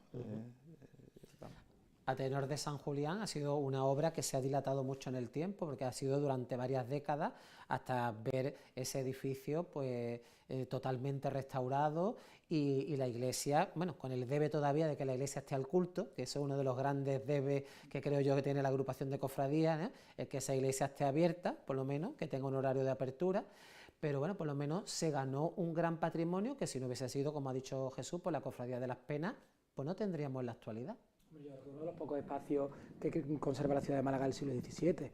Sí, que es verdad que hubo un proyecto allí de conservamos la iglesia, se echa abajo el resto, pero aquello también es cierto es que estaba completamente en ruinas, salvo la dependencia de las Penas. Yo fui de las Penas, también fui hermano de las Penas. Me acuerdo cuando salíamos de allí de San Julián, aquello daba miedo, salvo las habitaciones que utilizaban las Penas, y yo ya era en los años 90. Isabel. La guardesa. Que yo creo que el hecho de que viviera allí una persona también retraía mucho a la hora de decir vamos a echar abajo esto, claro, que complicaba un poco más la situación, ¿no? Pues hasta para eso Isabel sirvió, el servicio que le hizo a la ciudad y a la hermandad. Parece que desde que nos la cedieron completamente, no creo recordar los años 70, Paco Toledo creo que fue uno de los, cuando se consuma... El año 76 fue cuando se cedió. Se consuma... Pepe Atencia. Paco fue el que hizo la primera obra, muy poco tiempo después. Y parece que a partir de ahí todos los presidentes de la agrupación de cofradías hacen o aportan su granito de arena para intentar adecentar aquello, ¿no? También es cierto que en cuanto a crítica tenemos un espacio museístico allí que ha costado una millonada y que apenas se utiliza. Es decir, no puede ser esa inversión para que luego sea un espacio completamente vacío o que se utilice de forma puntual en el tiempo. O bien lo destinas a otros menesteres o bien dotalo de un museo efectivamente de la Semana Santa de Málaga. No que ahora mismo, pues, al final cuando dejamos esos espacios vacíos también los estás destinando a que se deterioren. Efectivamente. ¿Qué piensas al respecto, Antonio? Bueno, el Museo de la Semana Santa de Málaga es una de nuestras grandes carencias, ¿no? Pasamos de tenerlo a no tenerlo, igual que el del Cister, ¿no? De nuevo sumar aquí la labor que están haciendo las cofradías por intentar tener sus museos, sus espacios abiertos, y la propia agrupación de cofradías tiene el templo cerrado y el museo cerrado. Pues nos vamos mal encaminados, ¿eh? Pasando al análisis de la década de los 80, destaco la reapertura de la iglesia de San Agustín gracias a la Cofradía de la Pollinica, una iglesia que también estuvo a punto de pasar por la piqueta y sin embargo gracias a la Cofradía de la Pollinica pues se pudo abrir y rescatar ese templo. La capilla del Hospital Noble por la Cofradía del Descendimiento en el año 1986, la Basílica de la Esperanza en 1988 y la remodelación de las capillas de la Archicofradía de la Pasión y de la Paloma en la parroquia de San Juan. ¿Qué podemos decir al respecto? Hombre, que yo creo que todos esos espacios quedaron prácticamente destruidos, bueno, a no ser que fueran inexistentes en el caso de la Esperanza, ¿no? Pero es que todos esos espacios, volvemos a lo mismo, 250 hermanos, pero ¿qué realidad había? Tendríamos que fiscalizar los datos reales en cuanto a hermanos, porque por mucho que nos cuenten que en el franquismo había hermandades con X hermanos, a ver cuántos eran de cuota, cuántos eran reales, ¿no? Pues prácticamente en todas las hermandades empiezan a fiscalizarse esos datos en los años 90. Por lo tanto, de qué dinero disponían las hermandades para hacer frente a la construcción 250 hermanos a comienzos de los 80 pagando 15 pesetas o 20 Exacto. pesetas mensuales. Luego eso, ¿no? Entonces, claro, es que también demasiado, sin ayudas públicas, porque además el hecho de que el ayuntamiento esté aportando dinero es una cosa muy novedosa, a no ser que nos vayamos a la década de los años 20, ¿eh? Sí, Vamos sí. a eliminar la década de los años 20, nos circunscribimos los últimos 50 años. Es una cosa muy puntual, que además se ha puesto pues de moda, por entre comillas, diciéndolo de forma común, en los últimos años, donde nos dan dinero, pues algo nimio, como ha dicho Jesús, pero bueno, al final ya es algo sintomático de esa necesidad. Como somos los que hay. cofrades. Los cofrades hacemos las cuentas así muy rápidas. No sé cuánto los que van a donar. Antes de tener donantes ya tenemos una lista de 100 donantes mínimos. No sé cuánto de las cuotas, no sé qué, lo que nos va a dar el ayuntamiento. Los sablazos que le vamos a pegar a este y a aquel. Claro. Es que la Lo mayor hacemos una parte, cosa muy rápida, pero lo hacemos. Si fiscalizamos los datos del patrimonio que tiene Málaga, ¿cuánto hay de donantes? Es que muchísimo. Es que es muchísimo. Entonces, claro, es cierto que por un lado tenemos que hacer la reflexión de que las hermandades a lo mejor no son autosuficientes para llevar a cabo estas empresas. También es que es verdad que muchas veces, como dice Jesús, queremos los proyectos y las queremos ya. Si un proyecto se dilata en el tiempo 15, 20, 30 años, no pasa nada si queda para la posteridad, ¿no? ¿Cuántos años llevaba el huerto sin retablo? ¿Cuántos años llevaba Las Penas queriendo salir de un contexto y mira lo que ha hecho? ¿O cuántos años llevaba Mena sin retablo? Estamos hablando de una hermandad de primera categoría, ¿no? Tanto a nivel patrimonial como a nivel económico. Y bueno, pues no ha tenido retablo hasta ahora. Las cosas se hacen lento y se hacen bien y quedan para la posteridad. Antonio, en referencia a todas estas obras que se hicieron en la década de los 80. Claro, estaba pensando es que sin esas obras, Alejandro, no podemos entender la Málaga del siglo XXI. Es decir, ahora nos parece lo más normal del mundo ver el Hospital del Noble ocupado y creando entorno, pero es que gracias a las cofradías eso se ha abierto, ¿no? Estaba pensando, a raíz de todos los ejemplos que pone, quizás la gran desconocida que nos falta por ubicar, que es la iglesia de la Aurora María, que está ahí, está vacía y que no hay nadie que la habite y que haga nada con ello, ¿no? Y al obispado le da igual. Es decir, que sería perfecto para cualquier cofradía, ¿no? Pero es un espacio sacralizado, creo yo, la Aurora sí, María. Sí. Allí hay oficina. Y hasta pronto está vendido. Es decir, que yo creo que no pertenece a la... Que está Caritas, como creo, cedido, ¿no? ¿no? Caritas, pero el edificio se conserva, es decir, que la capilla se pone entera. Es decir, igual que teníamos el Cister, José, pues sería un sitio perfecto para que el obispado, para recuperarlo, para hacer algo, ¿no? Pero todas estas cuestiones que estáis mencionando, de nuevo, la labor de las cofradías, ¿no? Se nota mucho la calidad, porque el huerto busca un retablo de la mejor calidad posible. Eso tampoco se ha buscado en todos los casos, ¿no? Pero siempre es que si la cofradía no está detrás, se nos caen los edificios, ¿no? Y eso es algo que deberíamos tener presente, ¿no? Que la fisonomía de Málaga ha cambiado totalmente en este periodo de tiempo gracias a las cofradías que siguen buscando dinero, haciendo no sé cuántas cosas para poder crear entorno, sea el entorno del Oratorio de las Penas o sea Nueva Málaga, ¿no? Que cuánto deben sus casas de hermandad, las cofradías a su barrio y a sus casas de hermandad, ¿no? En otros sitios, en otros obispados, arzobispado en este caso, si hay un concepto de ceder iglesias históricas de mucho calado a las hermandades, conocedoras de que van a mantener el edificio poco a poco en perfectas condiciones y le van a dar vida. Claro. Cosa que no puede hacer el mismo arzobispado en sí. Y hablamos de parroquias de mucho arraigo, donde para renovar los terceros, o San Juan de la Palma, o San Julián, están cesiones conocedores de que van a funcionar perfectamente y que le van a quitar un problema de gestión al obispado correspondiente. Y de mantenimiento. De todo, de todo. El patrimonio es un elemento positivo, pero también negativo. Hay que mantenerlo. Es decir, claro, es que el mantenimiento del patrimonio y la restauración no es una cosa barata. Por lo tanto, es verdad que... Pero lo que pasa es que es verdad que la comparación es muy buena, pero por otro lado, es que es verdad que las posibilidades económicas que existen en otras ciudades no existen en la nuestra. Es decir, eso es una realidad que hay que poner sobre la mesa. Hermandades, claro... bueno, yo no sé en qué estado estará el tema de la hermandad de Viñeros. Si hay cesión... Es una cesión. Como la iglesia del Cister, al sepulcro. Yo creo que lo está manteniendo, pero bueno, es más histórica, el entorno es más... sí, una es más antigua que la otra. En sí, que es más difícil el mantenimiento, ¿no? Yo creo que lo está haciendo perfectamente y es una hermandad que yo creo que es cortita, pequeñita, ¿no? El Viñero y tal, y lo hermandad media, ¿no? Sin embargo, lleva su casa hermandad, lleva su... Tienen esa capacidad de sobrevivir, claro, ¿no? De buscarse la vida, porque no están bien acostumbrados o mal acostumbradas en ese sentido, ¿no? Tienen que hacer verbenas, poner barras para al final... Bueno, para eso somos únicos, para buscar totalmente, somos únicos. ¿no? Y al final la cofradía también hace que todos esos templos estén adecentados, que se generen nuevos patrimonios, abiertos continuamente, abiertos el culto a la hermandad creciendo. Bueno, yo creo que más no se puede pedir. A día de hoy eliminas una hermandad de los templos y los templos están completamente vacíos. Si aún así hay templos que con hermandades están vacíos durante el año, salvando los días contados, concretos, la mayor parte de los templos que no tienen hermandades dentro no se visitan. Hemos hablado de la década de los 80 y pasando a la siguiente, a la década de los 90, destacaríamos la obra que hizo la Cofradía de los Dolores del Puente en la antigua capilla del Cristo de Cabrilla, en la parroquia de Santo Domingo, donde tuvo mucho que ver la labor de Jesús Castellanos, ¿no?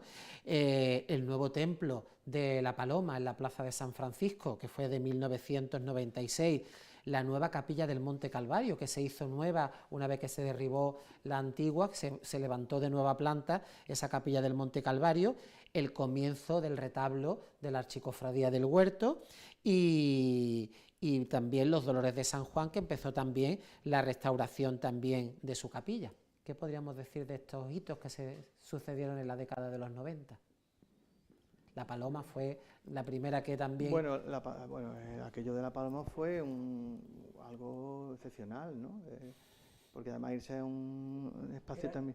Recuperar el entorno de San Luis Real. Claro, y además su costa, porque ese terreno lo compró la hermandad, o sea que no es una concesión del ayuntamiento. Fueron dos solares, fueron dos. Después, no se dejó prácticamente sin construir, que luego se agregó y tal. Ya estando Valero, de Antonio Valero, de Hermano Mayor, también se agregó la parte de atrás. Pero eso fue una cosa grandiosa, porque ahí abrió un poco la veda de decir muchas hermandades, yo también quiero mi espacio y soy capaz de, me tiro a por él, ¿no? Y además un espacio grande, para unos tronos grandes, concepto de una capilla, que no era salón de trono y tal, no solamente, era una capilla, sacralizaba un poco el espacio también. Yo creo que ahí eso fue punto y aparte. Eliminabas además también un problema muy grande el miércoles santo, compartir no solamente el templo de salida, sino que además también la organización de las hermandades dentro de la propia parroquia de San Juan y el uso de prácticamente las mismas calles. Entonces, claro, Fusionada y La Paloma, ahí tenían siempre encuentros y existía un malestar, ¿no? Entonces, se elimina ese tapón y se recupera para un espacio sacro que existía pues prácticamente desde la reconquista de la ciudad y que, bueno, pues por los avatares históricos, sobre todo las desamortizaciones, pues había sido eliminado. En cuanto al huerto, que a mí es lo que me toca, lo que me duele un poco, el retablo es cierto que el proyecto es anterior. Bueno, el proyecto de retablo es una cosa que en las actas de Junta de Gobierno es continua. Manuel Mendoza, cuando entra en la hermandad, pues intenta adecentar un poco la capilla con parte del antiguo trono de Pedro Pérez Hidalgo.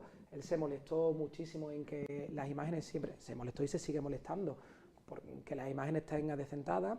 Y luego en el año 95, ahí yo creo que podríamos llamar a don José López, a Pepe López, como lo conocemos nosotros comúnmente, que él es el que un poco el hacedor del retablo, porque fue el que buscó, fruto de una visita de Chávez, lo cuenta muchas veces a su colegio, bueno, pues consiguió una subvención con la que poder tirar para adelante con ese proyecto, que se vio a buen puerto en el año 95, en el contexto del 75 aniversario de la teórica fusión entre el huerto y la Concepción. No solamente se estrenó el retablo, sino que la hermandad amplió el patrimonio con las imágenes de San Juan, recuperando por lo tanto también una vocación histórica de la hermandad que se había perdido en el año 31, y la oliva, que también fue introducida, primero no en el título, pero sí, digamos, en el contexto de la archicofradía.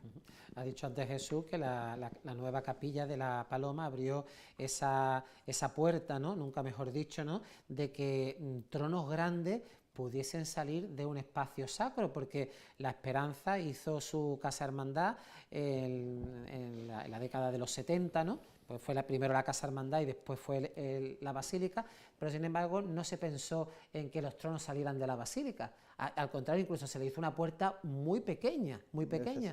Sin embargo, la Paloma pues cambió ese concepto y nos legó pues eso, una capilla en la cual unos tronos de grandes dimensiones pues pueden salir de su espacio cultural, ¿no? En estos proyectos que estáis mencionando, ¿no?, partiendo de la importancia del contexto, de hacerlo y demás, yo he hecho en falta que hubiese estado pensado también por dentro. Porque si hubiese estado pensado por dentro, la Capilla de la Paloma sería otra cosa totalmente y no tendríamos lo de la Esperanza en el estado en el que está, ¿no? He hecho en falta también esa idea, ¿no?, que haya un proyecto integral. Bueno, vamos a pensar el contenedor, pero también vamos a pensar ya lo que va a ir en el futuro dentro puesto, porque si no los deberes se quedan sin hacer, ¿no? Y las cofradías empujan, los proyectos algunos se enquistan por circunstancias varias, y partiendo de la importancia de levantar una capilla, levantar un templo, una basílica, ¿no? Pero sí que me gustaría que en el futuro, porque sigo pensando que este es el futuro, las penas, lo he dicho siempre, las penas o la paloma es el futuro de las cofradías para independizarse en la medida de lo posible y no molestar en nuestras iglesias, ¿no? Que cada una en medida de sus posibilidades vayan construyendo sus propios oratorios, sus propias capillas, ¿no? Pero también hay que pensar lo que va a ir dentro. Sí que he hecho en falta eso. Vamos a pasar en unos instantes a publicidad y volvemos enseguida.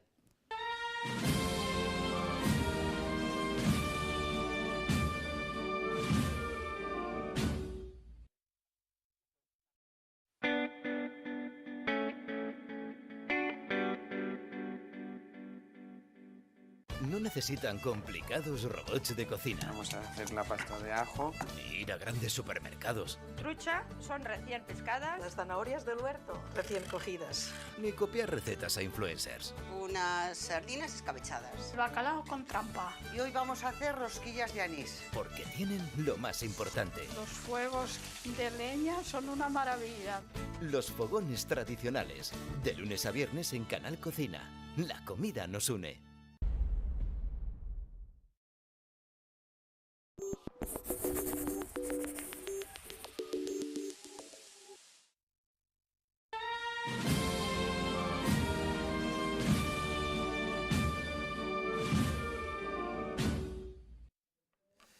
Retomamos este interesante debate sobre ese análisis del patrimonio cultural que las hermandades malagueñas han ido creando desde la década de los 70 del siglo pasado.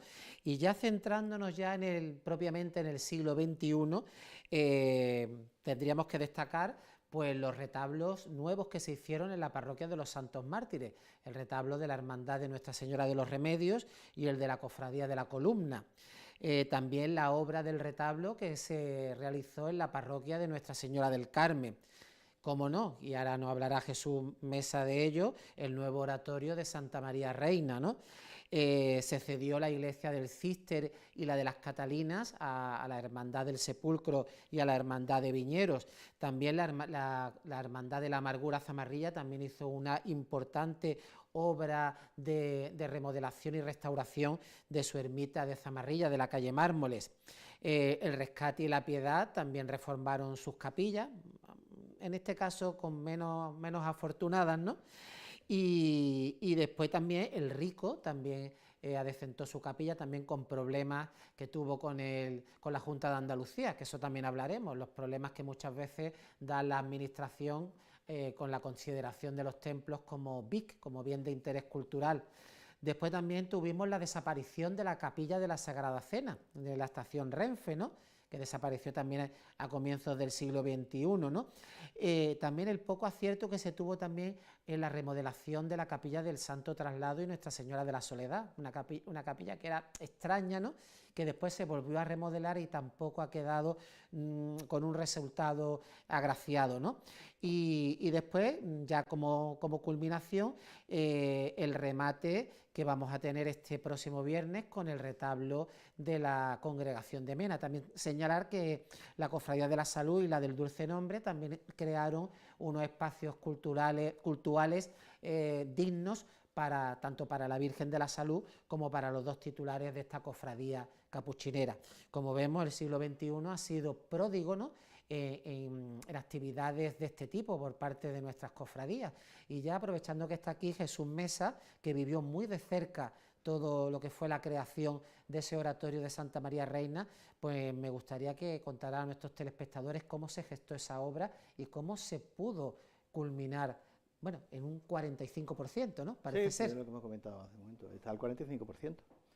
En principio, darte las gracias por nombrarlo Santa María Reina, Oratorio Santa María Reina, porque está dedicado a Santa María Reina, aunque algunos intenten siempre decir Oratorio de las Penas, porque están interesados en ello. es Oratorio Santa María Reina, porque está dedicado a Santa María Reina, que en el Instituto de la Hermandad pues está la defensa de la realeza de María. Bien, dicho esto, bueno, las hermandades, bueno, pues tienen deseo siempre pues de tener espacios propios. Si bien no pueden en sus parroquias, pues por la devoción que pueda tener grande, estar en el sitio que le corresponde, pues también anhelan, en muchos casos, anhelan tener sus espacios propios. Por las circunstancias que se dieron, nosotros, San Julián y Las Penas iba de la mano totalmente. Por las circunstancias que se dan en la historia de las hermandades, tuvo que salir Las Penas, tuvo que buscar un espacio. Con todo el dolor de su corazón buscó un espacio, y lo que teníamos muy claro es que fue un espacio sacralizado. Una casa hermandad y tener los títulos de la casa hermandad no era nuestro concepto. Nosotros queríamos un espacio sacralizado, en que fuera un espacio en el que se pudiera dar culto permanente a nuestras imágenes. Aquello costó un poquito, esas cosas cuestan. Tuvo muchos vaivenes, no solamente la construcción, sino la concesión, ¿no?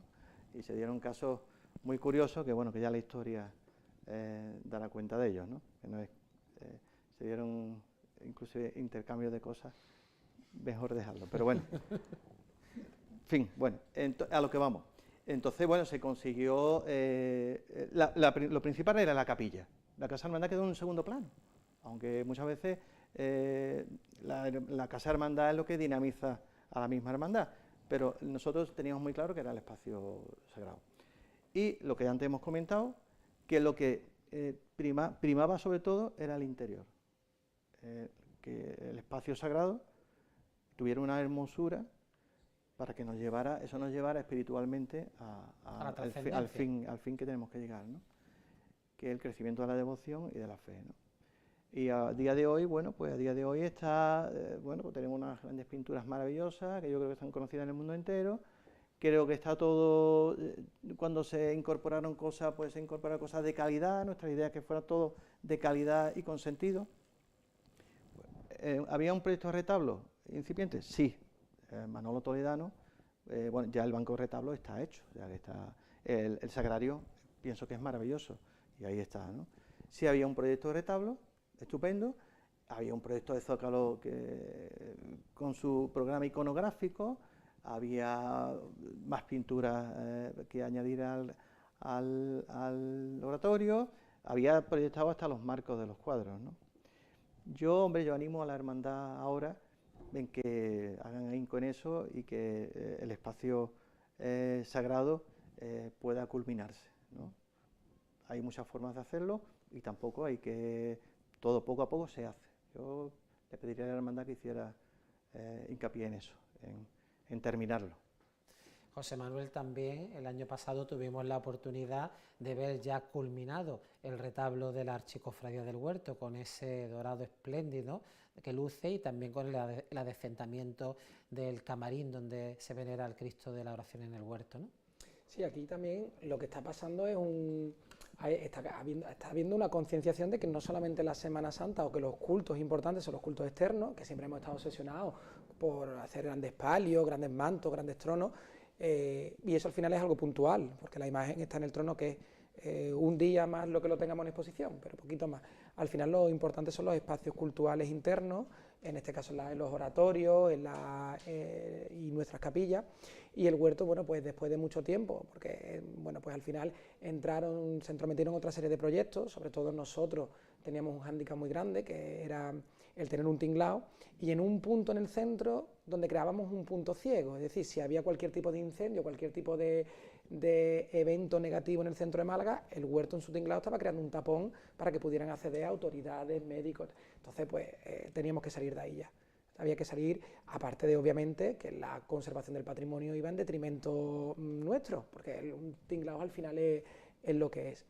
Y bueno, pues la Casa Hermandad entró de por medio, era uno de los objetivos, y durante el mandato de Pepe López pues se construyó esa Casa Hermandad, y ahí han ido derivados pues la mayor parte de los ingresos que hemos tenido durante muchísimo tiempo. Ahora ya por fortuna pues hemos conseguido, por decirlo de alguna forma coloquial, ahorrar un poquito, encontrar otras líneas de subvención y conseguir, bueno, pues acometer algunos proyectos proyectos que han ido orientados al adecentamiento de los tronos, que también había que hacerlo, y sobre todo a terminar uno de los grandes anhelos, que era el retablo. Un retablo que empezó en el año 95, que ha tenido sucesivas reformas, porque en el año 95 se presenta lo que digamos el marco del retablo, y ahora pues se le van a ir añadiendo poco a poco pues una serie de elementos que lo van a ir conformando, sobre todo decorativos.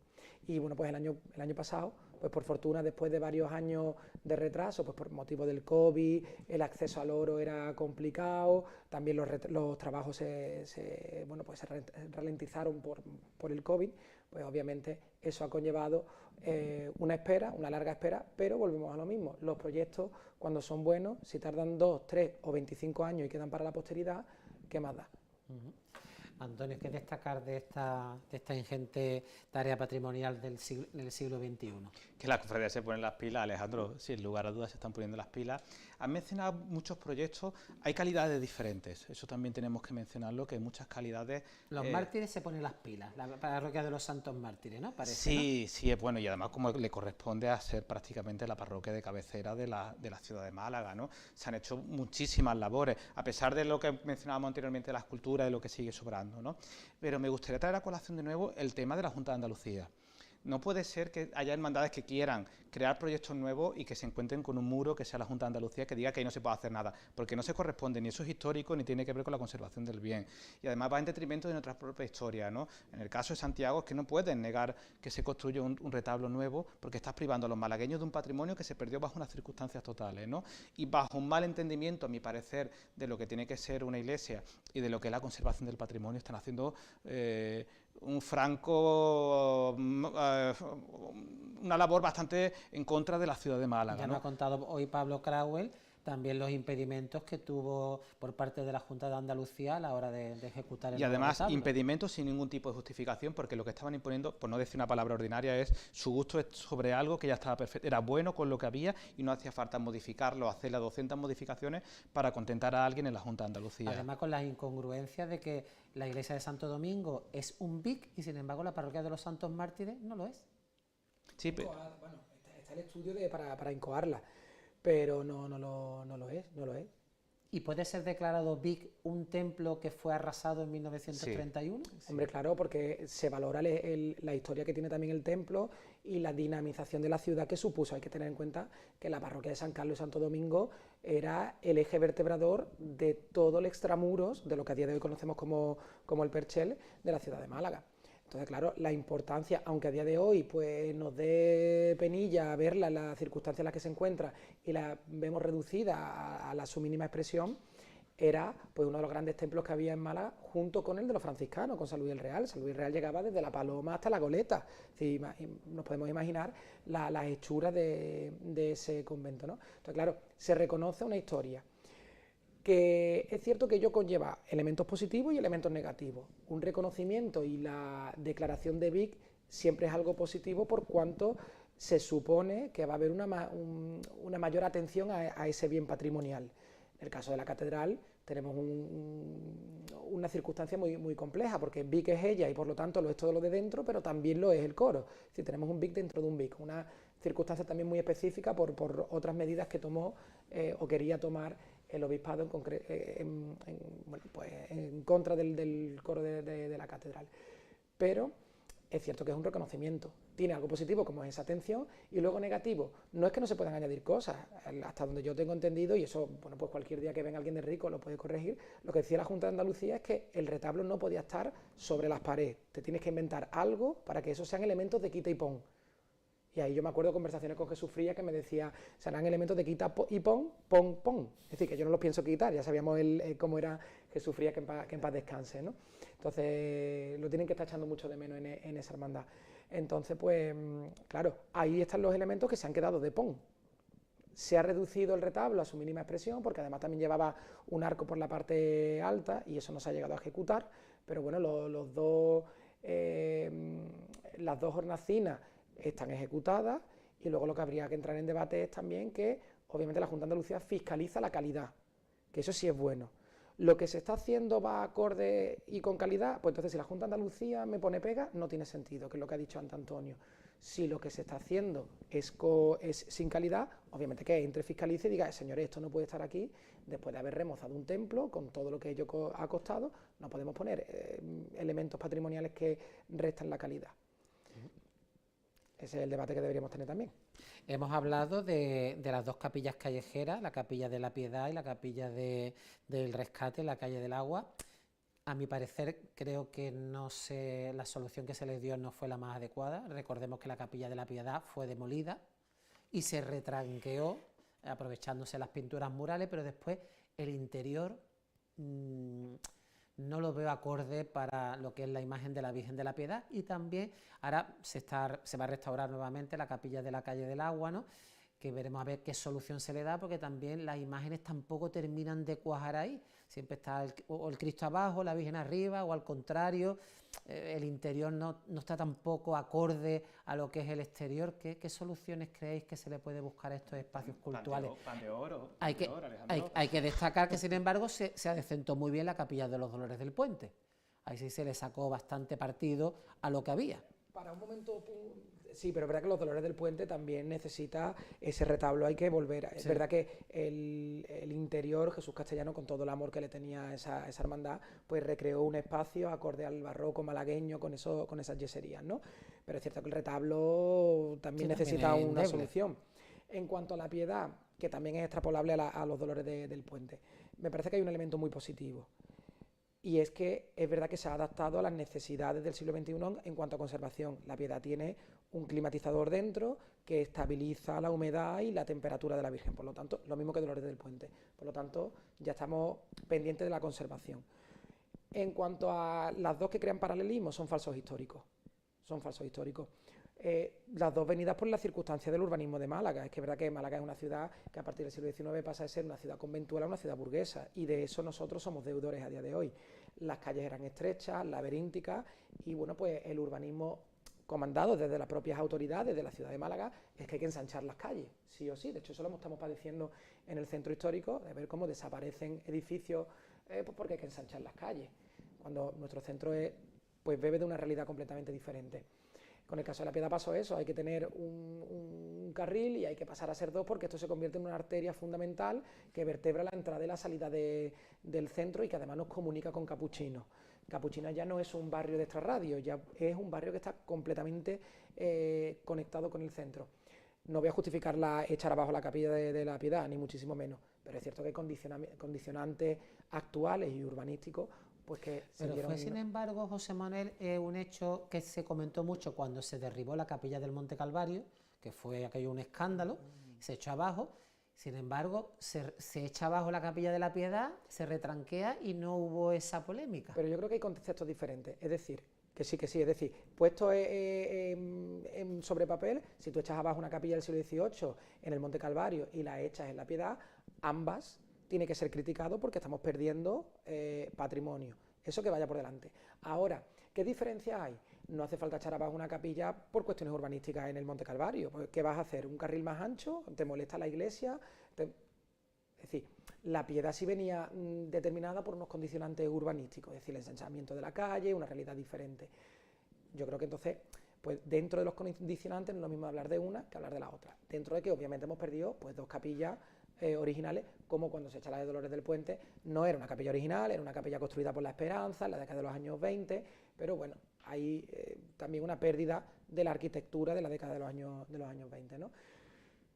Es que Málaga es compleja y es complicada, y nuestro patrimonio más todavía.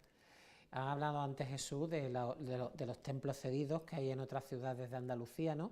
Aquí ya hemos tenido el caso de la iglesia de las Catalinas, de la iglesia del Cister. ¿Veremos más iglesias cedidas a hermandades en los próximos años? Espero que sí, porque además es necesario. Comentábamos el caso de la Aurora María, pero para mí el caso paradigmático sigue siendo el del cautivo. Que probablemente su espacio más lógico sea el convento de la Trinidad, y si no, se tiene que ir ya de San Pablo. Si el Señor de Málaga sigue molestando en su propia capilla, sigue molestando en San Pablo, se tiene que marchar de ahí. Y es el futuro, no me cansaré de decirlo, con todos los casos que hemos comentado anteriormente, que las cofradías, en la medida posible, que construyan sus propios oratorios, sus propias capillas, y ya a priori no quedan muchas que ceder por parte del obispado. Pero pensemos, por ejemplo, en los conventos. Por Está supuesto. el caso del convento de las Mercedarias, el convento de las Carmelitas, que desgraciadamente todos sabemos la falta de vocaciones que hay en la actualidad. Y quién sabe que de aquí a unos años esos conventos cierren, ahí quedan 2 templos en pleno centro histórico que tendrán que... No, la ayuda que serían para esas comunidades religiosas de una hermandad tomando el mando. Bueno, el mando siempre lo tendría la comunidad, lógicamente, pero haciéndose cargo de la hermandad, del espacio y tal, yo creo que sería un alivio para esas comunidades y una alegría también para la ciudad, ¿no? Sí, porque sabemos, y una cosa clara, que gracias a las cofradías, sobre todo en el sur de España, muchos templos, sobre todo conventuales, van a seguir perviviendo. Sí, sí. Pero yo creo además que en el debate llegamos tarde. ¿Por qué? Porque hasta la década de los años 60 teníamos la Merced. Porque hasta la década, corrígeme que eres de Las Penas, ¿hasta cuándo estuvo la Capilla de San José? 66. 66, ¿no? Es decir, no se podían haber conservado todos esos espacios, aunque estuvieran cerrados durante un tiempo, quedaran como... Pues la Capilla de San José podría haber estado para Las Penas, el convento que había en la Plaza del Teatro, esquina con la Alameda, la Capilla Castrense, que también fue demolida. Entonces, todos esos espacios sacros que quedaban en el centro, en lugar de haber acudido a la especulación urbanística, que eso lo han hecho todas las instituciones civiles y eclesiásticas, pues podríamos haber conservado esos espacios que, uno, supondrían, como habíamos dicho, la cesión a las cofradías y por lo tanto el obispado no tendría un quebradero de cabeza en cuanto a su administración, gestión, restauración, y luego por otro lado las hermandades probablemente habrían estado mucho más cómodas. No es lo mismo compartir un espacio, pues como le pasaba a Las Penas, con una institución como la agrupación de cofradías, como nos pasa a nosotros en los Mártires, donde somos ciento y la madre, dicho popularmente, porque además tú también lo padeces, somos un montón, no solamente, porque los Mártires no solamente son las cofradías que están dentro de los Mártires, luego son todas las que exactamente que dependen de ellas. Entonces es mucho más cómodo para todas las partes. Y obviamente a nivel patrimonial, que es lo que estamos discutiendo, se habrían conservado todos esos elementos patrimoniales que venían del 18, del 19 y que vertebraban pues nuestra ciudad conventual y que a día de hoy pues está prácticamente desaparecida. Quizá, Alejandro, conforme lo que está diciendo José y lo que tú estabas comentando, el tema de los conventos, sería interesante establecer una política patrimonial con perspectiva de futuro, ¿no? Porque muchos de ellos probablemente se van a quedar vacíos, sin comunidad, y ya el problema no va a estar... Después vendrá de quién la titularidad, si la comunidad tal, pero a lo mejor establecer desde ya una política de, bueno, qué candidatos o candidatas hay a esos templos, para que esto se vaya, pues de aquí a X años esté ya en marcha, ¿no? Málaga siempre va a ganar con las cofradías. Las cofradías tienen un gusto propio por su espacio, por cuidar su casa, que no tienen el resto de las instituciones, ¿no? Entonces quizás deberíamos, el nuevo obispo, entre sus muchos deberes que tiene, muchos de ellos con las cofradías malagueñas, tomar conciencia de esta realidad y empezar a tomar conciencia de, bueno, a lo mejor hay que hacer una política patrimonial de edificios y empezar a vincularlos con cofradías de aquí a X años. Y ya para finalizar, para ir finalizando, ¿qué retos veis de cara al futuro, de aquí a medio o corto plazo? Yo tengo el anhelo de que creo que para el año 31, pero eso es un sueño, un anhelo que yo tengo, que lo comento con mis amigos, a día de hoy no hace falta utilizar madera, tenemos el uso de otro tipo, pues en el Carmen, por ejemplo, de la yesería. Yo cerraría Santo Domingo para hacerle una restauración y aprovecharía y reconstruiría ese retablo que perdimos. Yo creo que es uno de los elementos fundamentales, que sigue siendo una cicatriz en la ciudad de Málaga, no solamente la pérdida del Cristo de Mena, que obviamente lo es, sino la pérdida del patrimonio de una de las grandes iglesias, de uno de los grandes templos que hay en Málaga. ¿Se podría reconstruir ese retablo? Hombre, fotografías hay, lo conocemos a la perfección, no solamente el retablo, sino los dos anexos que teníamos, que eran maravillosos, se podría, porque además está la iconografía, están todos los estudios, sabemos cómo era. Entonces, las yeserías se conservan, pues las yeserías que hay en el presbiterio se conservan y son antiguas. Y además yo creo que hay personas que son capaces de hacerlo. Claro, tú cierras Santo Domingo, que eso artistas tenemos para eso. Bueno, artistas, a día de hoy no hace falta irnos fuera, es que del círculo escultórico malagueño, o no escultórico, el círculo artístico que hay en Málaga, en escultura, en bordado, en orfebrería, o sea, es que es fantástico, no nos hace falta irnos fuera, y que mejor que promocionar a nuestros propios artistas, y yo creo que es un anhelo y sería una fantasía. No costaría, obviamente no es algo barato, pero no es lo mismo hacerlo en madera que hacerlo en yeso, y tendríamos ahí pues por lo menos remozado ese espacio y lo más cercano posible a como fue hace 100 años, que yo creo que es uno de los grandes todavía sueños que tenemos, porque es que Santo Domingo está El resto es que el resto, los mártires, que quedó muy mal también, lo tenemos reconstruido. San Agustín, todos esos espacios se han reconstruido. La parroquia también de San Juan, pero Santo Domingo, que está la pobre. Antonio, brevemente.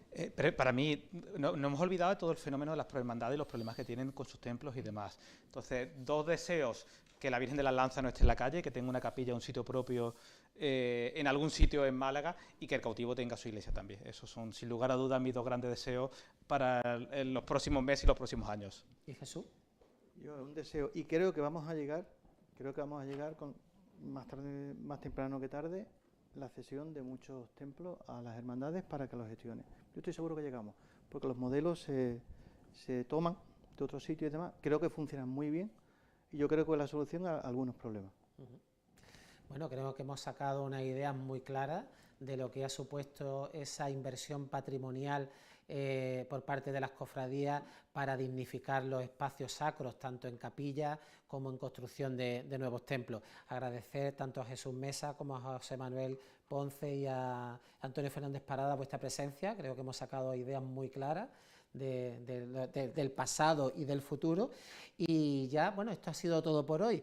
Esperando que los contenidos de este programa hayan sido de su interés, les emplazamos a la jornada del próximo viernes, día 17, donde emitiremos en directo todo lo concerniente a la inauguración y bendición del nuevo retablo de la Congregación de Mena. Hasta entonces, sean felices y muy buenas noches.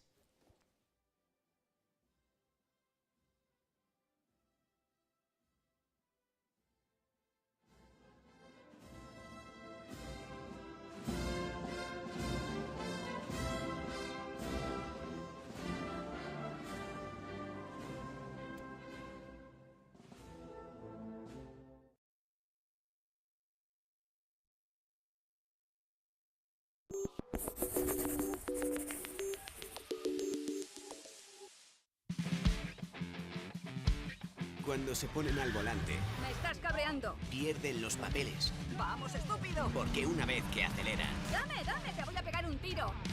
son incapaces de echar el freno. Se pasan siempre de la raya. ¡Pedazo de idiota! Y chocan con todos los que se les cruzan por delante. Agárrate, que vienen curvas. ¡Dios! Furia al volante. Los jueves, solo en Bray.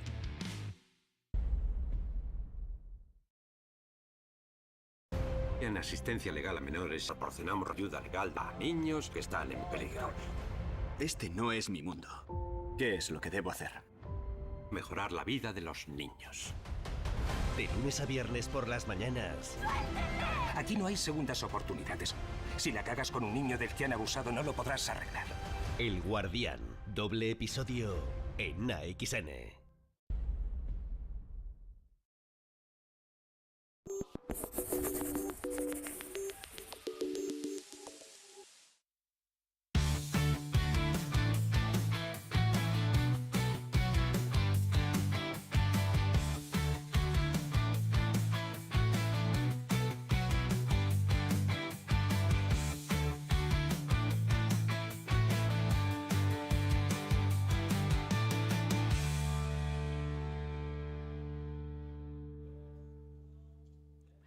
Muy buenas tardes. Los jueves en PTV Málaga es tiempo de personas mayores, generación adultos mayores, con una cabecera muy colorida que invita pues a la positividad. Es decir, que estamos en otoño, sí, que ya están las castañas, los puestos de castañas, sí, pero hace calor y sobre todo los mayores están llenos de vida, nos contagian pues mucha actividad, mucho dinamismo y nos da igual la época del año que sea, que esta cabecera es ideal para este espacio. Y sobre todo en el mes de las personas mayores. Hoy vamos a hablar de la Semana de las Personas Mayores que se va a vivir la próxima semana en Fuente de Piedra. Y es que todos los municipios, por muy pequeños que sean, están viviendo su mes del mayor.